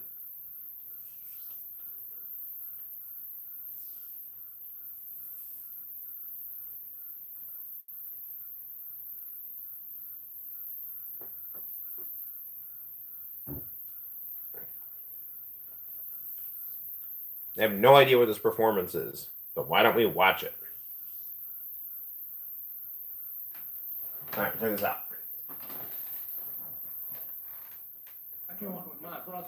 Is this an orange range?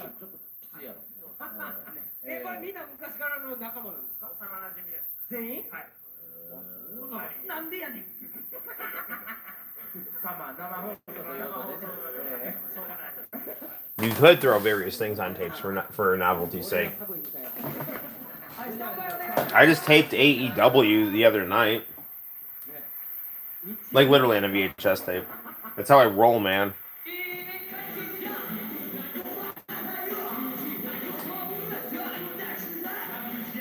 Orange Range is cool.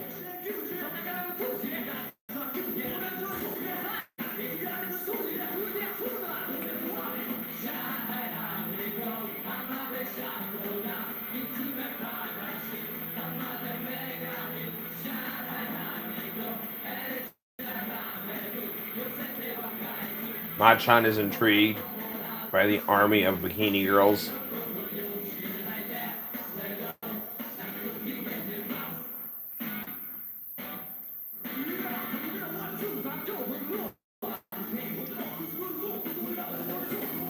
This needs to be on YouTube. I gotta rip this.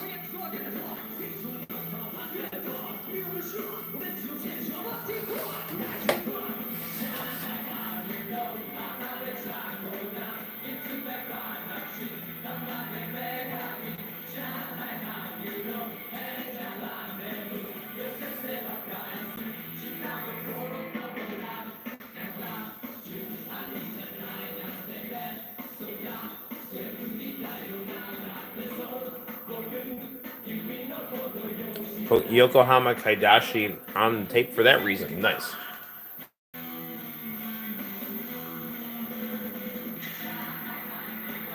Well, also, you never know when, like, so it'll be taken off streaming services.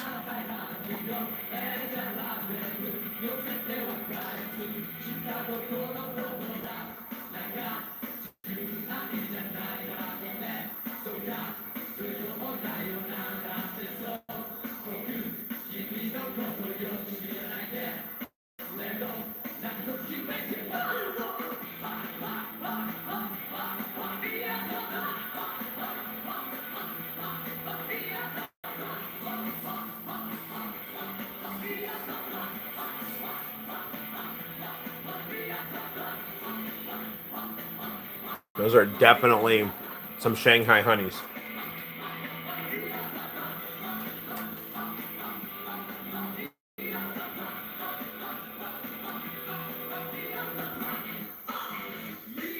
Yeah. It's always good to have hard copy.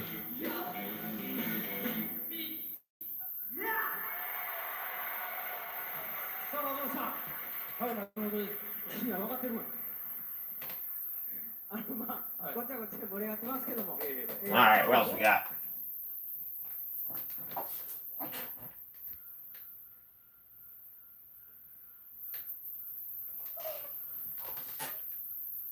You never know when things go away, like the tokusatsu shows. I regret not saving those when I was a kid. Yeah, for sure, man.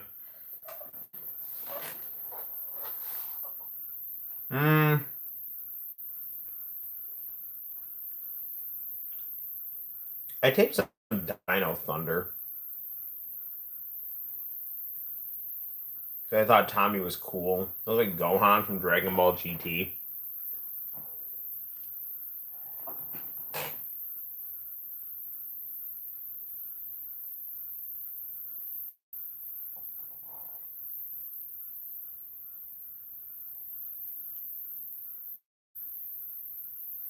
Is that morning Masume performance here? That'll be good.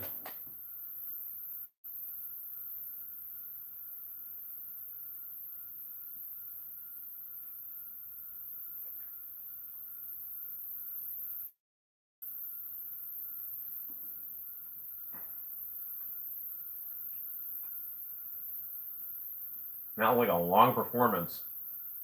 And we're going to get to it right after these cool commercials.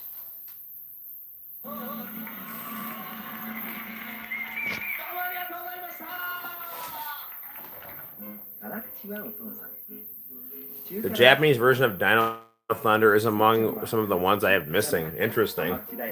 Abba, Abba, Abba, Abba, Abba Ranger. 今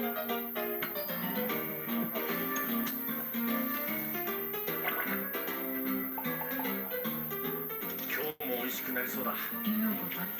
爽やかな大人の辛さ。ハウスジャワカレー。 I love these commercials.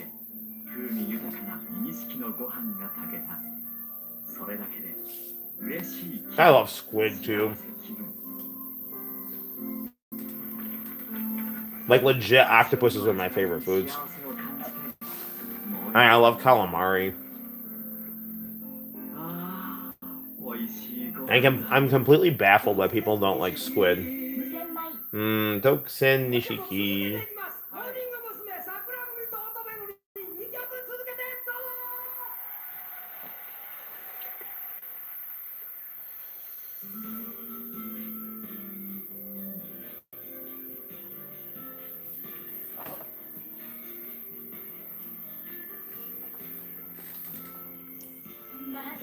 Seafood's good, but you never have an opportunity to eat it.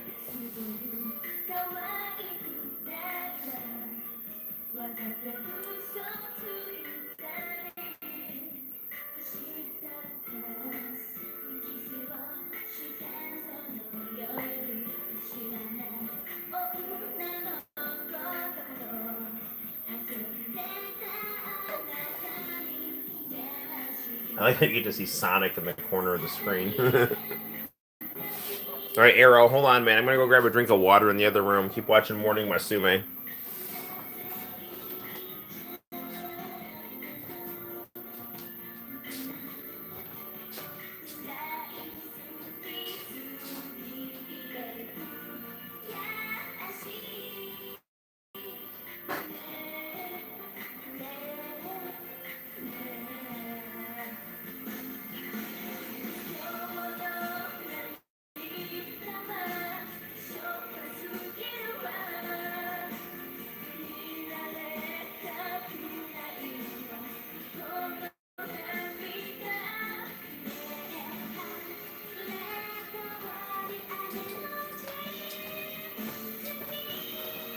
Oh, man. When I go on train, I definitely need to drink more water.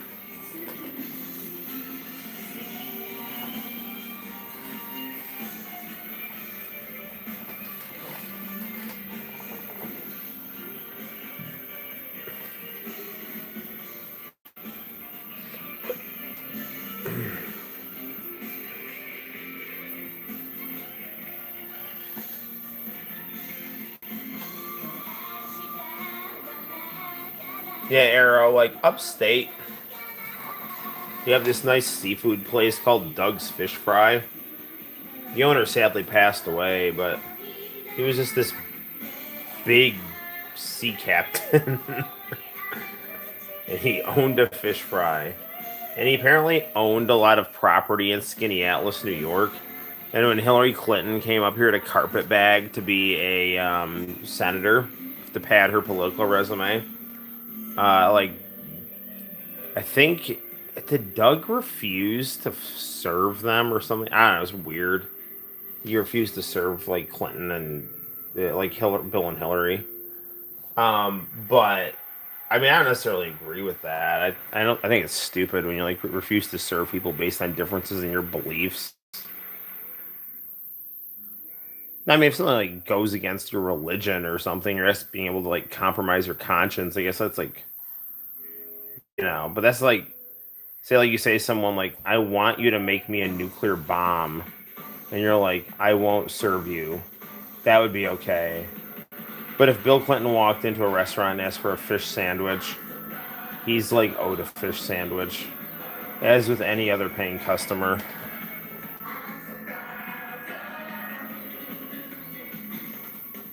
Do I do boxing or jiu-jitsu? I do both boxing and jiu-jitsu.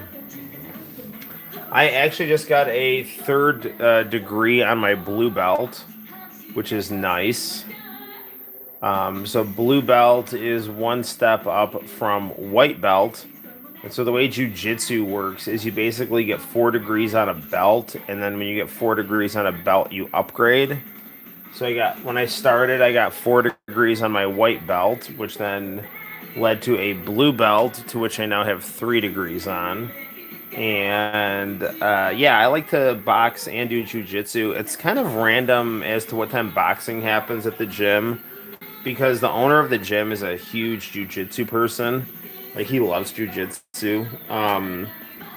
So he's always wanting to roll and do jujitsu. But I do boxing training there too because I love to box. I think I really love boxing. Mike Tyson is my favorite combat athlete, and boxing is a really fun, interesting sport. I mean, watch your head though, because you know.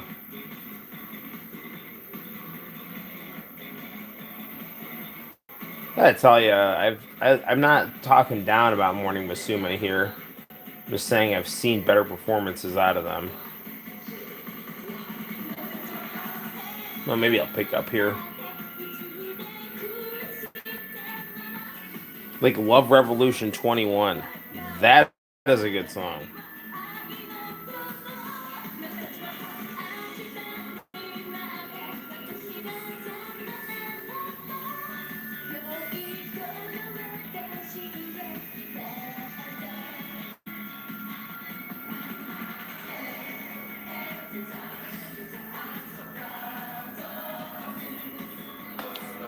Sometimes people will say, like, oh, why do you like Japanese music? You can't understand the words. It's like, well, sometimes you can understand the words. They write, they'll translate stuff in English, so.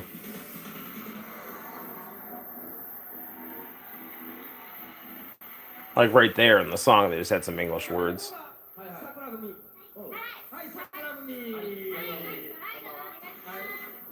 And even if you don't understand all the words of a song, you can still like enjoy the rhythm and the voices. What else we got here? Let's fast forward here. Yep, the place I used to work at. Yes, I forgot Rogue Drums worked at Doug's Fish Fry. I feel like the music is a kind of transcends language. You don't necessarily have to know the language to know how good it sounds. Yeah, that's true. Yes, I forgot that Rogue Drums worked at Doug's Fish Fry. In fact, I went to get some yummy Doug's food when he was there. One time. Doug's food is great. What is this?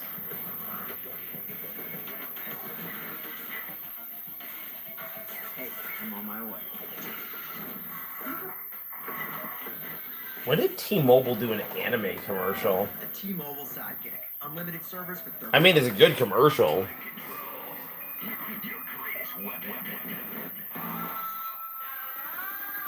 What is this, Prince of Persia?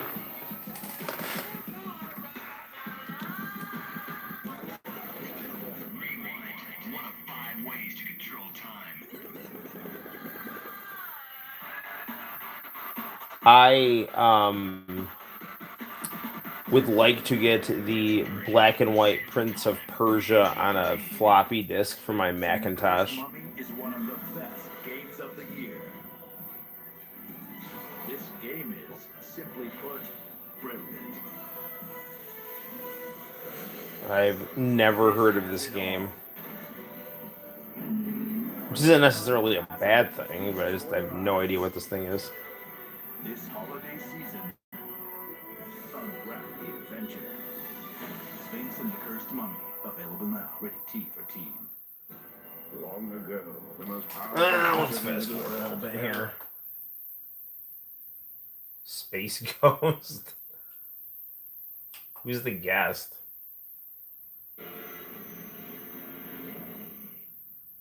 Stupid Zorak. Which one is Zora? Oh, Dennis Miller. Say what? That's funny.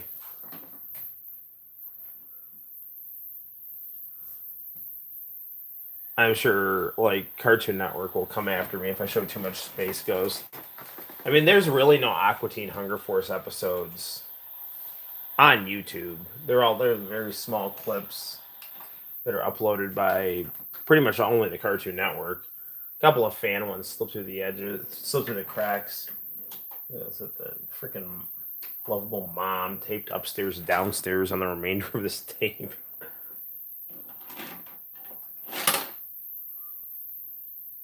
All right. Well, we'll revisit other portions of that tape at another time. And I am still getting kind of tired, but we'll pop in at least one more tape. You'll have to shake the camera and most definitely make sure that YouTube won't come at me. Alright. What do we got? Oh, random tapes of mine. What is G Gundam sensitivity song? No idea what that even is.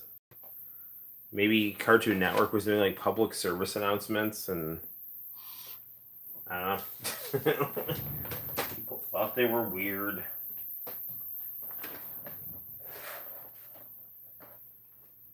Soul Hunter 22. This is a good tape. I want to get stuff on it.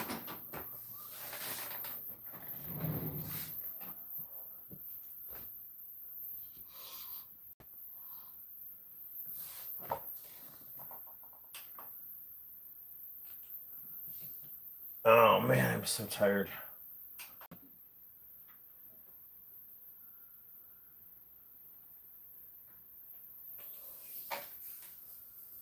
It's like I'm to the point now where I'm starting to forget what I'm saying mid-sentence.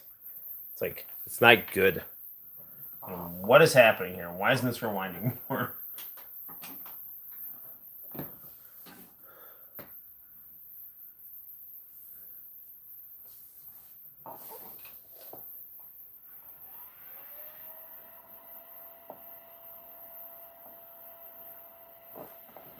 Do. Hit and play on the VC, huh? Oh, I love this video. It's Eternity by Sky.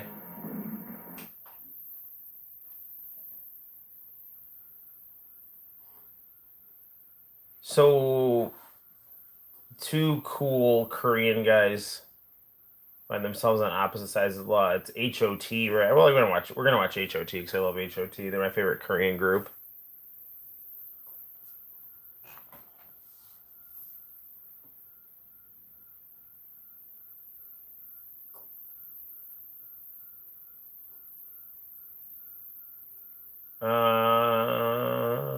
Oh yeah, my name's gonna be on here.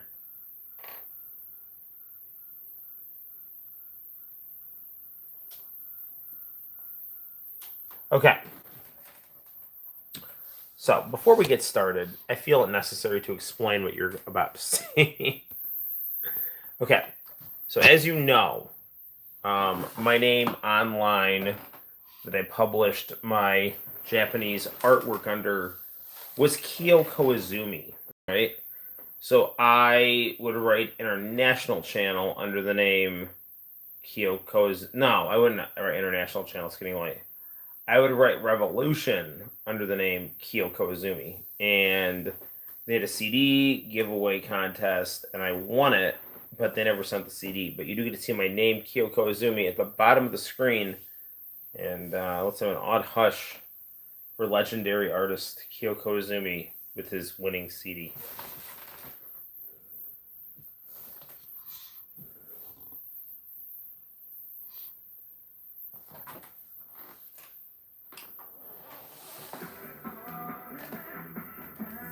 This is a really good revolution. A lot of these videos I have on my channel.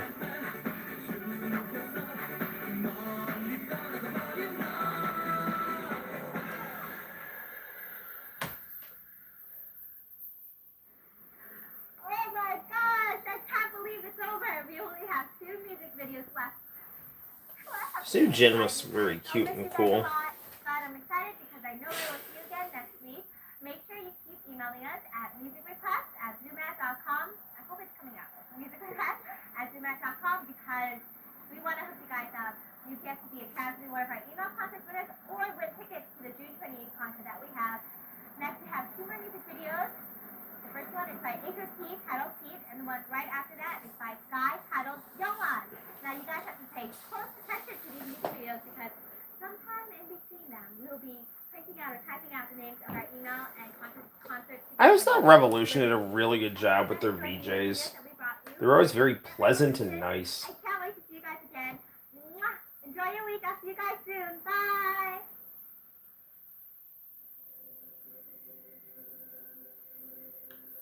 Ah, the Virgin Mary. As a Catholic, I did upload this to my channel. Yes, I did. And I'm like almost falling asleep, but I won't go down. But I think this might be the last video right now.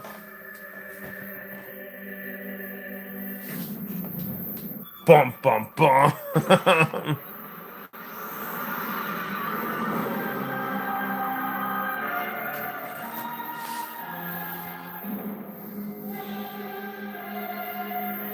When I saw that, I was so just elated.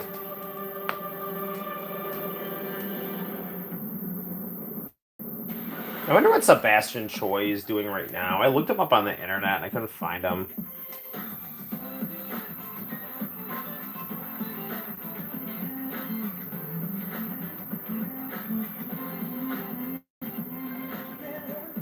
Man, this is such a catchy song.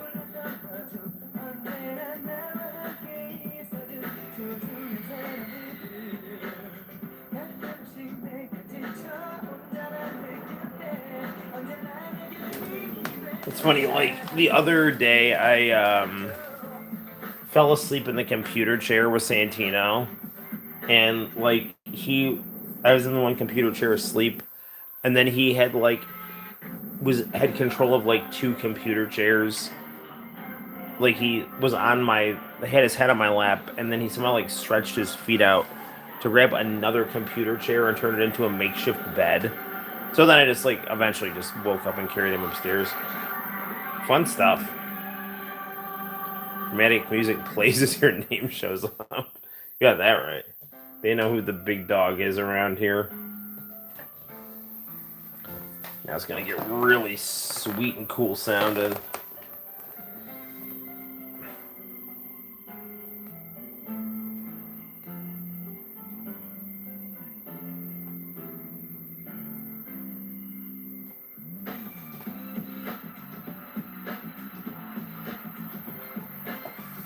Get all those cool early 90s, mid 90s, random 80s fashions all smashed into one beautiful image in this video. And that is not, the person on the respirator is not a beautiful image, but the sweater budget's amazing on this video.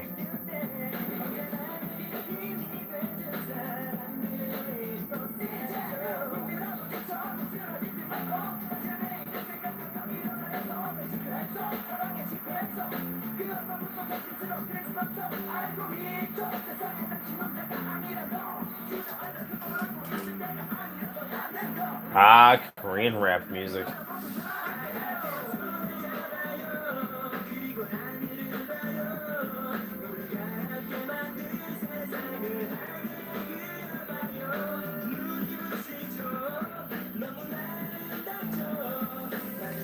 This is definitely one of the favorite HOT videos of mine they would play. So it's reminded me of just like very happy feelings.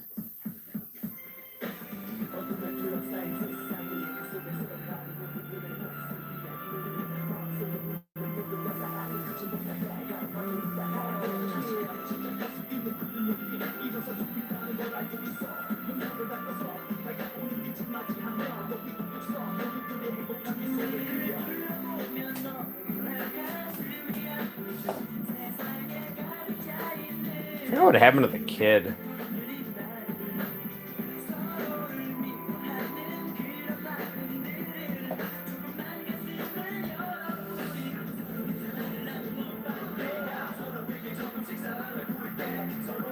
There's again, the sweaters in this video are just ridiculous. Take a look at that sweater. One thing I noticed, it's cool sweaters.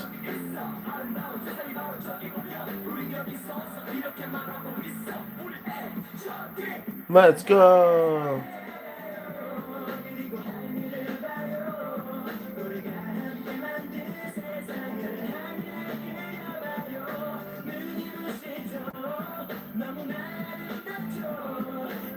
Look at all these happy, wholesome, cool faces.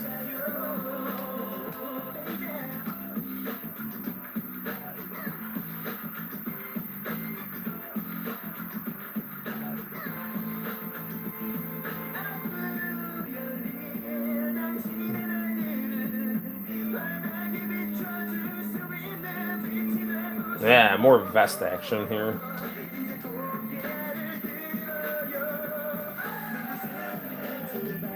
I gotta get a vest and wear a t-shirt under it. It's not a goal I have for the weekend.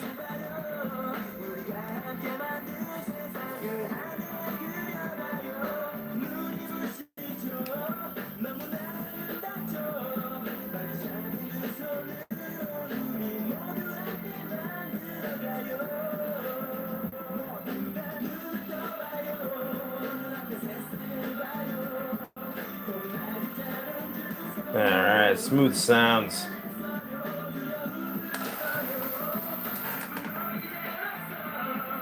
Some early 2000s K-pop had looks like it was shocked into place.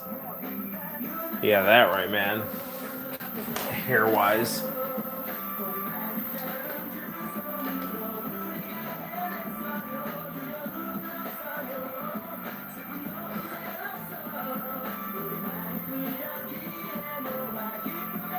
I should probably, when I do go upstairs to go to sleep, I should probably just play this song to go to sleep. It's very soothing.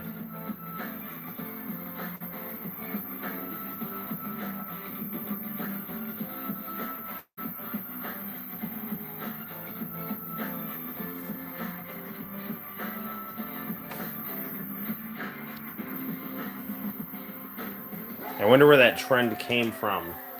Probably to look like a cool anime character. Now, I don't think I have it in me literally to... Not that I don't love this video deeply, which I do. It's a great video. But I don't know if I'm going to make it lucid through this video. But I really like this video. It's like you have these cool Korean Don Johnson guys that find themselves on opposite sides of the law. And, then the criminal one ends up getting shot, and the older brother realizes what he did. But they're all just, like, really cool characters. The cop's got, like, a yacht to keep his weapons in, and the criminal brother is just kind of hanging around, banging from pillar to post. I think he got a woman to take him in.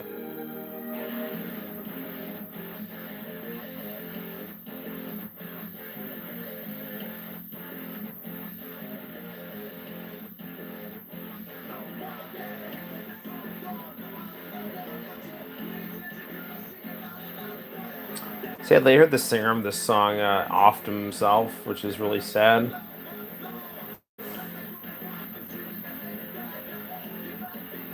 I mean, like, nothing good comes from that.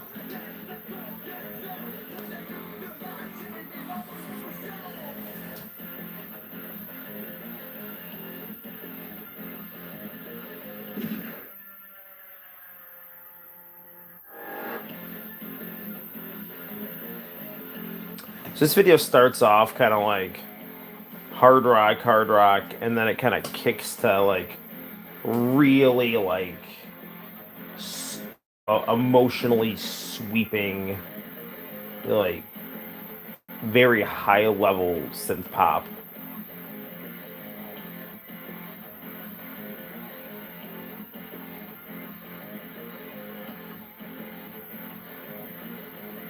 Drop the weapon.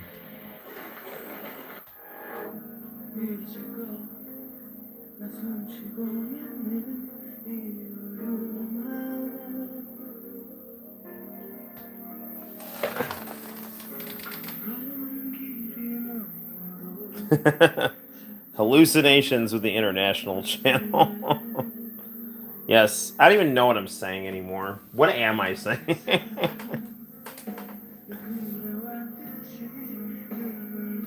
Mid to late 2000s was pretty run of the mill and standard, just usually mid length to long, seeing as how before we got was. Oh yeah, talking about hair length. Yeah. Okay, there's like some thing here where you have these like American generals who are like, I don't know, getting taken out by this criminal organization. Probably because I don't know why. There's some theme about like Korean babies being sold in Canada.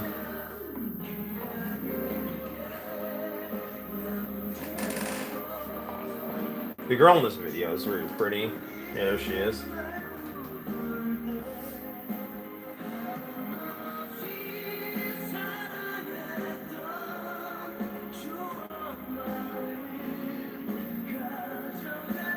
This scene kind of reminds me of Crying Freeman a little bit.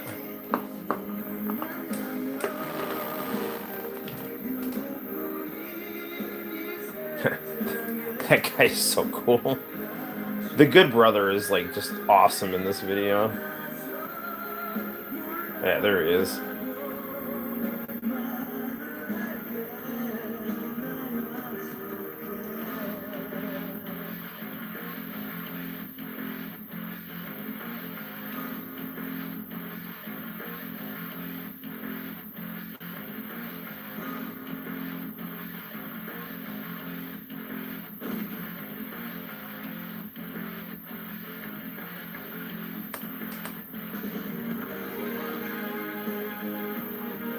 Ah, here come the credits. This video also on the YouTube channel.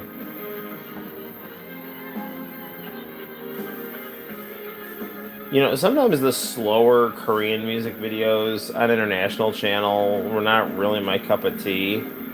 But I really like this song a lot.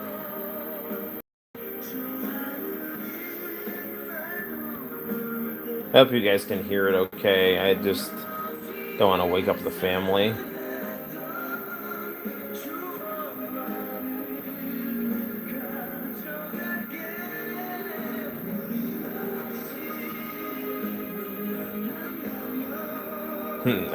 All Revolution viewers, God bless you.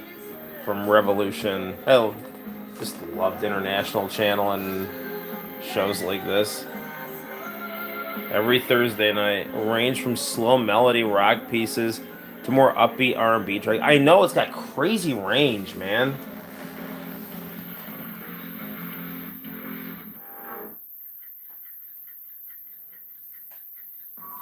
Yeah, so that girl found the picture of the brothers that they each had in the bad brother's pocket when she was doing his laundry. And so then, the good brother who's the cop, like, figured out he was staying there. He doesn't know that this is his brother. And, stuff's going down. Oh no, she's getting kidnapped.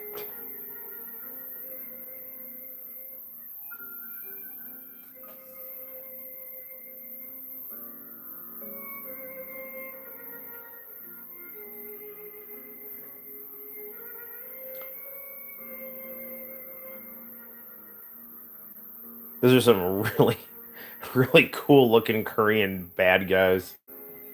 That's another reason I love the international channels. It's just like the 80s never completely went away in certain countries. And at a time when like the 80s weren't really around in the United States, I took great refuge in the 80s existing in other countries still.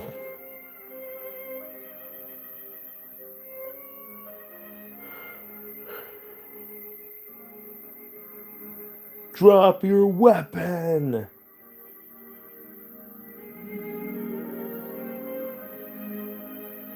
Now, the brothers are reunited, but they don't realize it.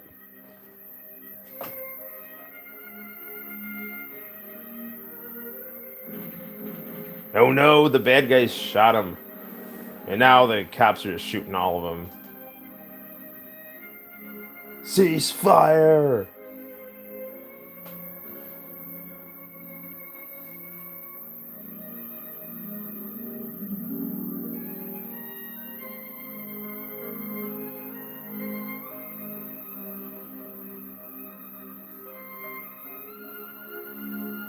No.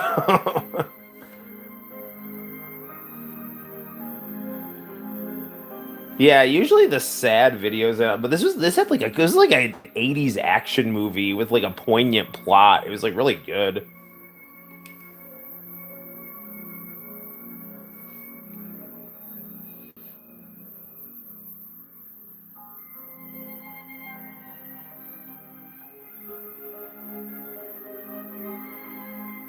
I don't really get the end where like that girl like happily waves to him and starts crying. Like, where the hell did that come from?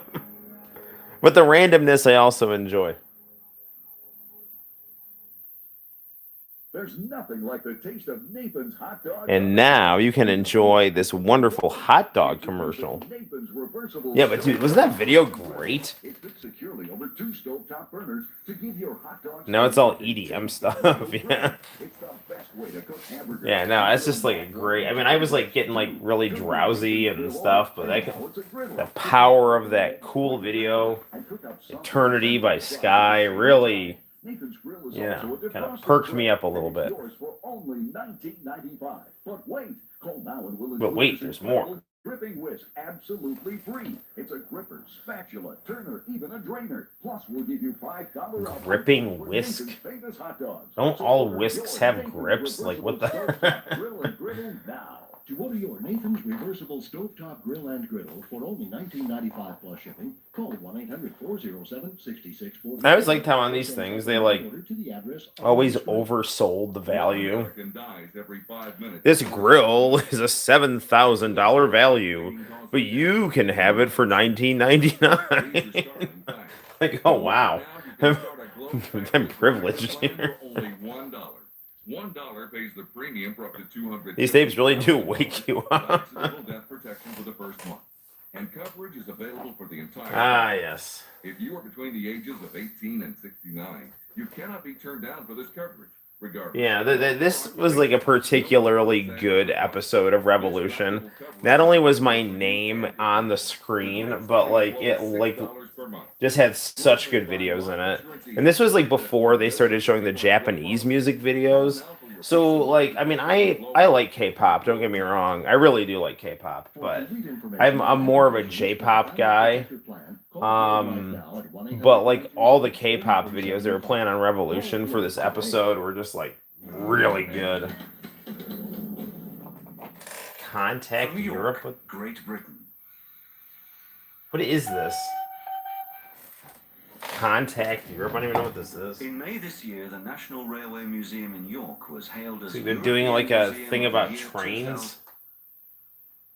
Not that I'm opposed to watching a video about trains, but this will probably put me back to a state of near sleep.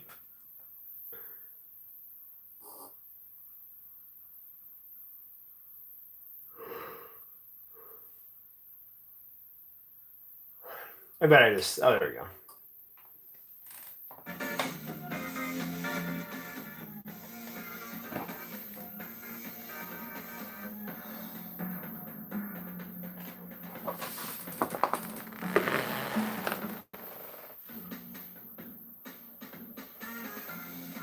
For more local information about MBC, call the International Channel. Dad?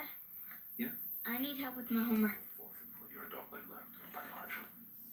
300.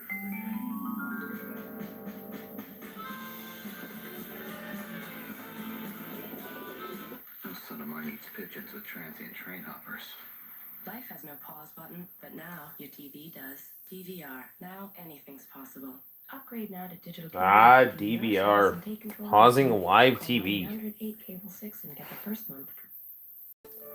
Normally Time Warner commercials were terrible, but that one I didn't think was so bad. There are many healthcare facilities in my area, but my first choice has always been Cuba Medical Center. The entire staff puts you at ease. When you go through something that's really difficult, it's nice to be able to relax and feel safe. For information on surgical services, call Cayuga Medical Center at Ithaca, a reputation for excellence. My best friend's girlfriend for a long time worked with Cayuga Medical Center. Is that the end of the tape?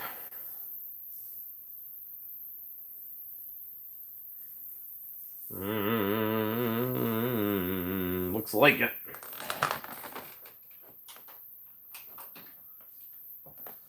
Alrighty. Man, it's almost 3 hours. Maybe we have time for one more random thing here. This kung fu action is ideal. I wonder what that tape is. Any historical Asian shows that aired on the international channel?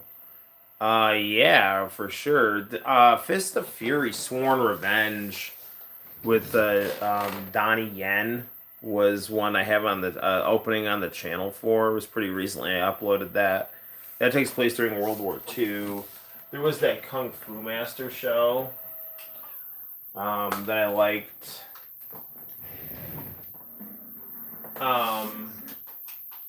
So yeah, that was good.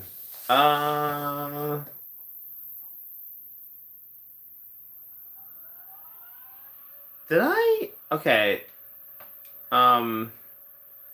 There were like different Vietnamese. I can't tell if they were from like. I think they were like soap operas from Hong Kong that were dubbed in Vietnamese that they used to show on international channel, and sometimes those would have historical themes. I don't think I uploaded it, but I need to. I ripped a tape of like the extended closing credits to one of those. What's this? This is it.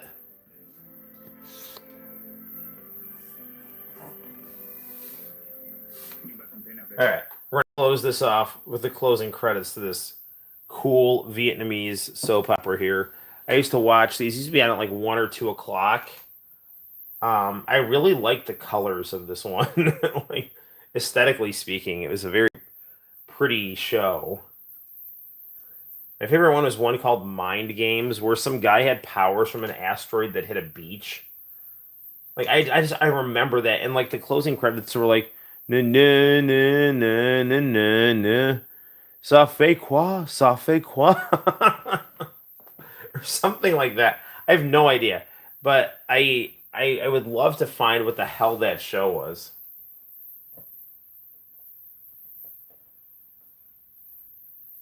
It's nice that we can all put our differences aside after the nonsense of the Vietnam War, and just all be friends. Ish. Friends ish. Nothing's perfect.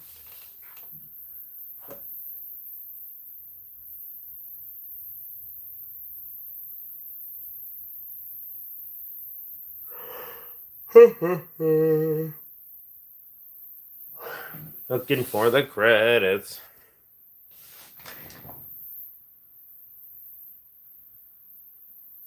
I can find a copy of Kung Fu Master. Interesting.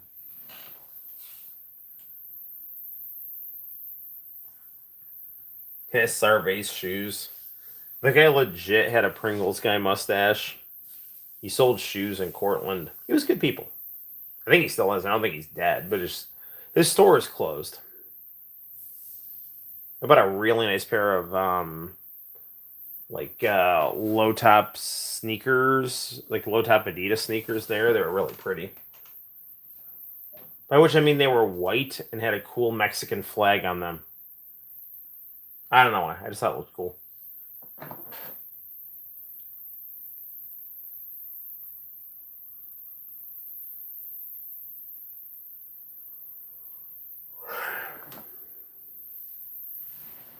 Man, look at those cool early 2000s cell phones.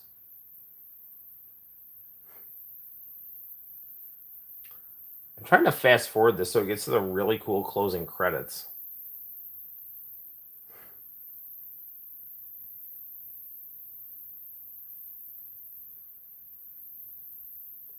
I think that couple gets married or something.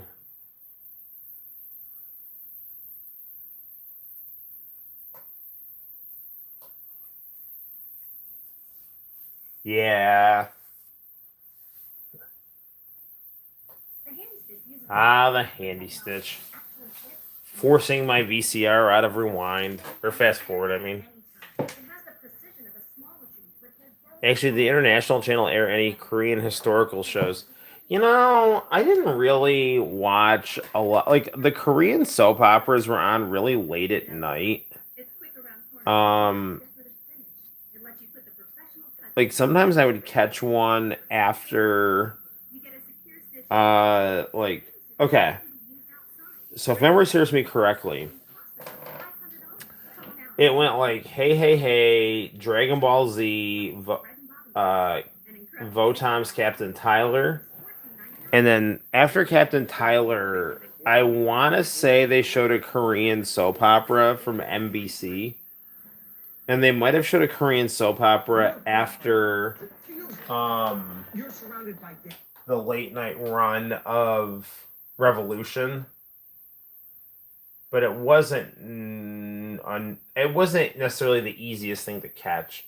Although they might have shown Korean soap operas at 3 o'clock in the afternoon. I don't remember.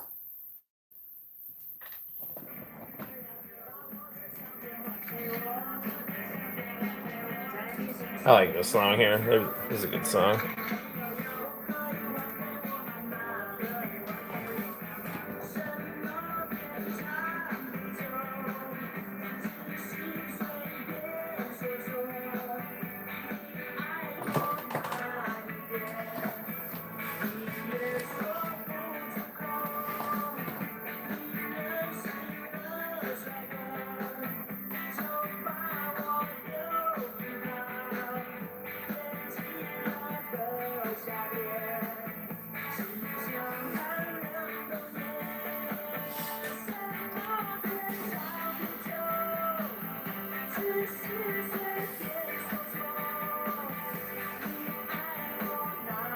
Ah, nice happy ending.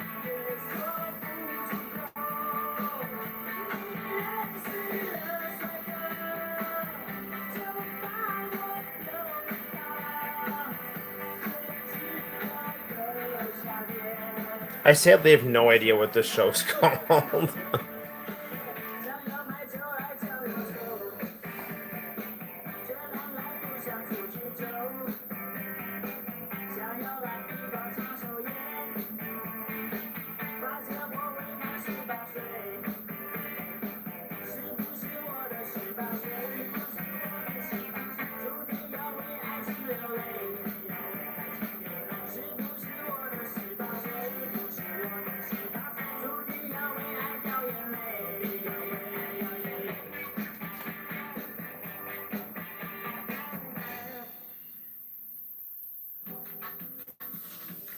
Coming up at 3 p.m., Korean drama. Oh yeah, they did do Korean drama at 3.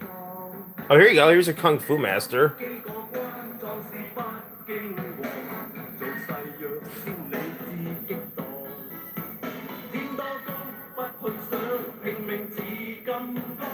Ask and ye shall receive, Arrow.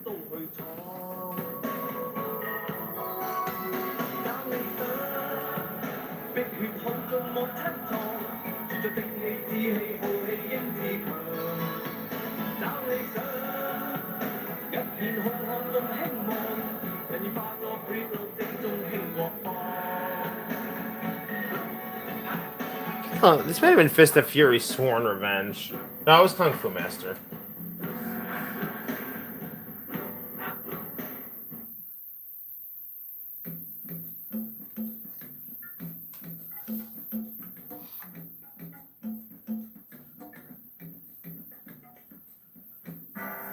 If you ever wanted Okay.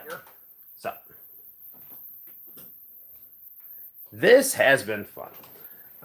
But alas, it is approaching 2 o'clock in the morning, and we are approaching 3 hours of live stream. So, it would probably be a wise idea to wrap up our live stream. Now, does that mean that we want to live stream in the next day or two? Yeah, of course we'll do the next live stream in the next day or two. I just don't know when. Maybe Sunday. I don't know. We'll see. Maybe tomorrow. I don't know. We can do 2 in a row. I do have to get my grades in, but my grades are already pretty much all done. I just have to kind of submit them. So I know that you said it was hang on a second. I found that, but can't find it in English. What couldn't you find in English? Refresh my memory. I don't know. You said I found that, but I can't find it in English. I don't know what you're talking about. I know you said it was dubbed. Oh, Sworn Revenge, or Kung Fu Master. I'd be curious to see what it would be like in its original. Was it? So it's just not even subtitled. Either way, cool, man. All right, Arrow, and anyone else who might be hanging out. I need to get some Z's because it has been a long day, but I loved hanging out and chatting with you guys about various nonsensical and important things, all at the same time. Cool. You rest well too, my friend. I'm going to get some Z's. And until next time, guys, my name is Noel. You take care, and I will see you in the very near future. Bye-bye.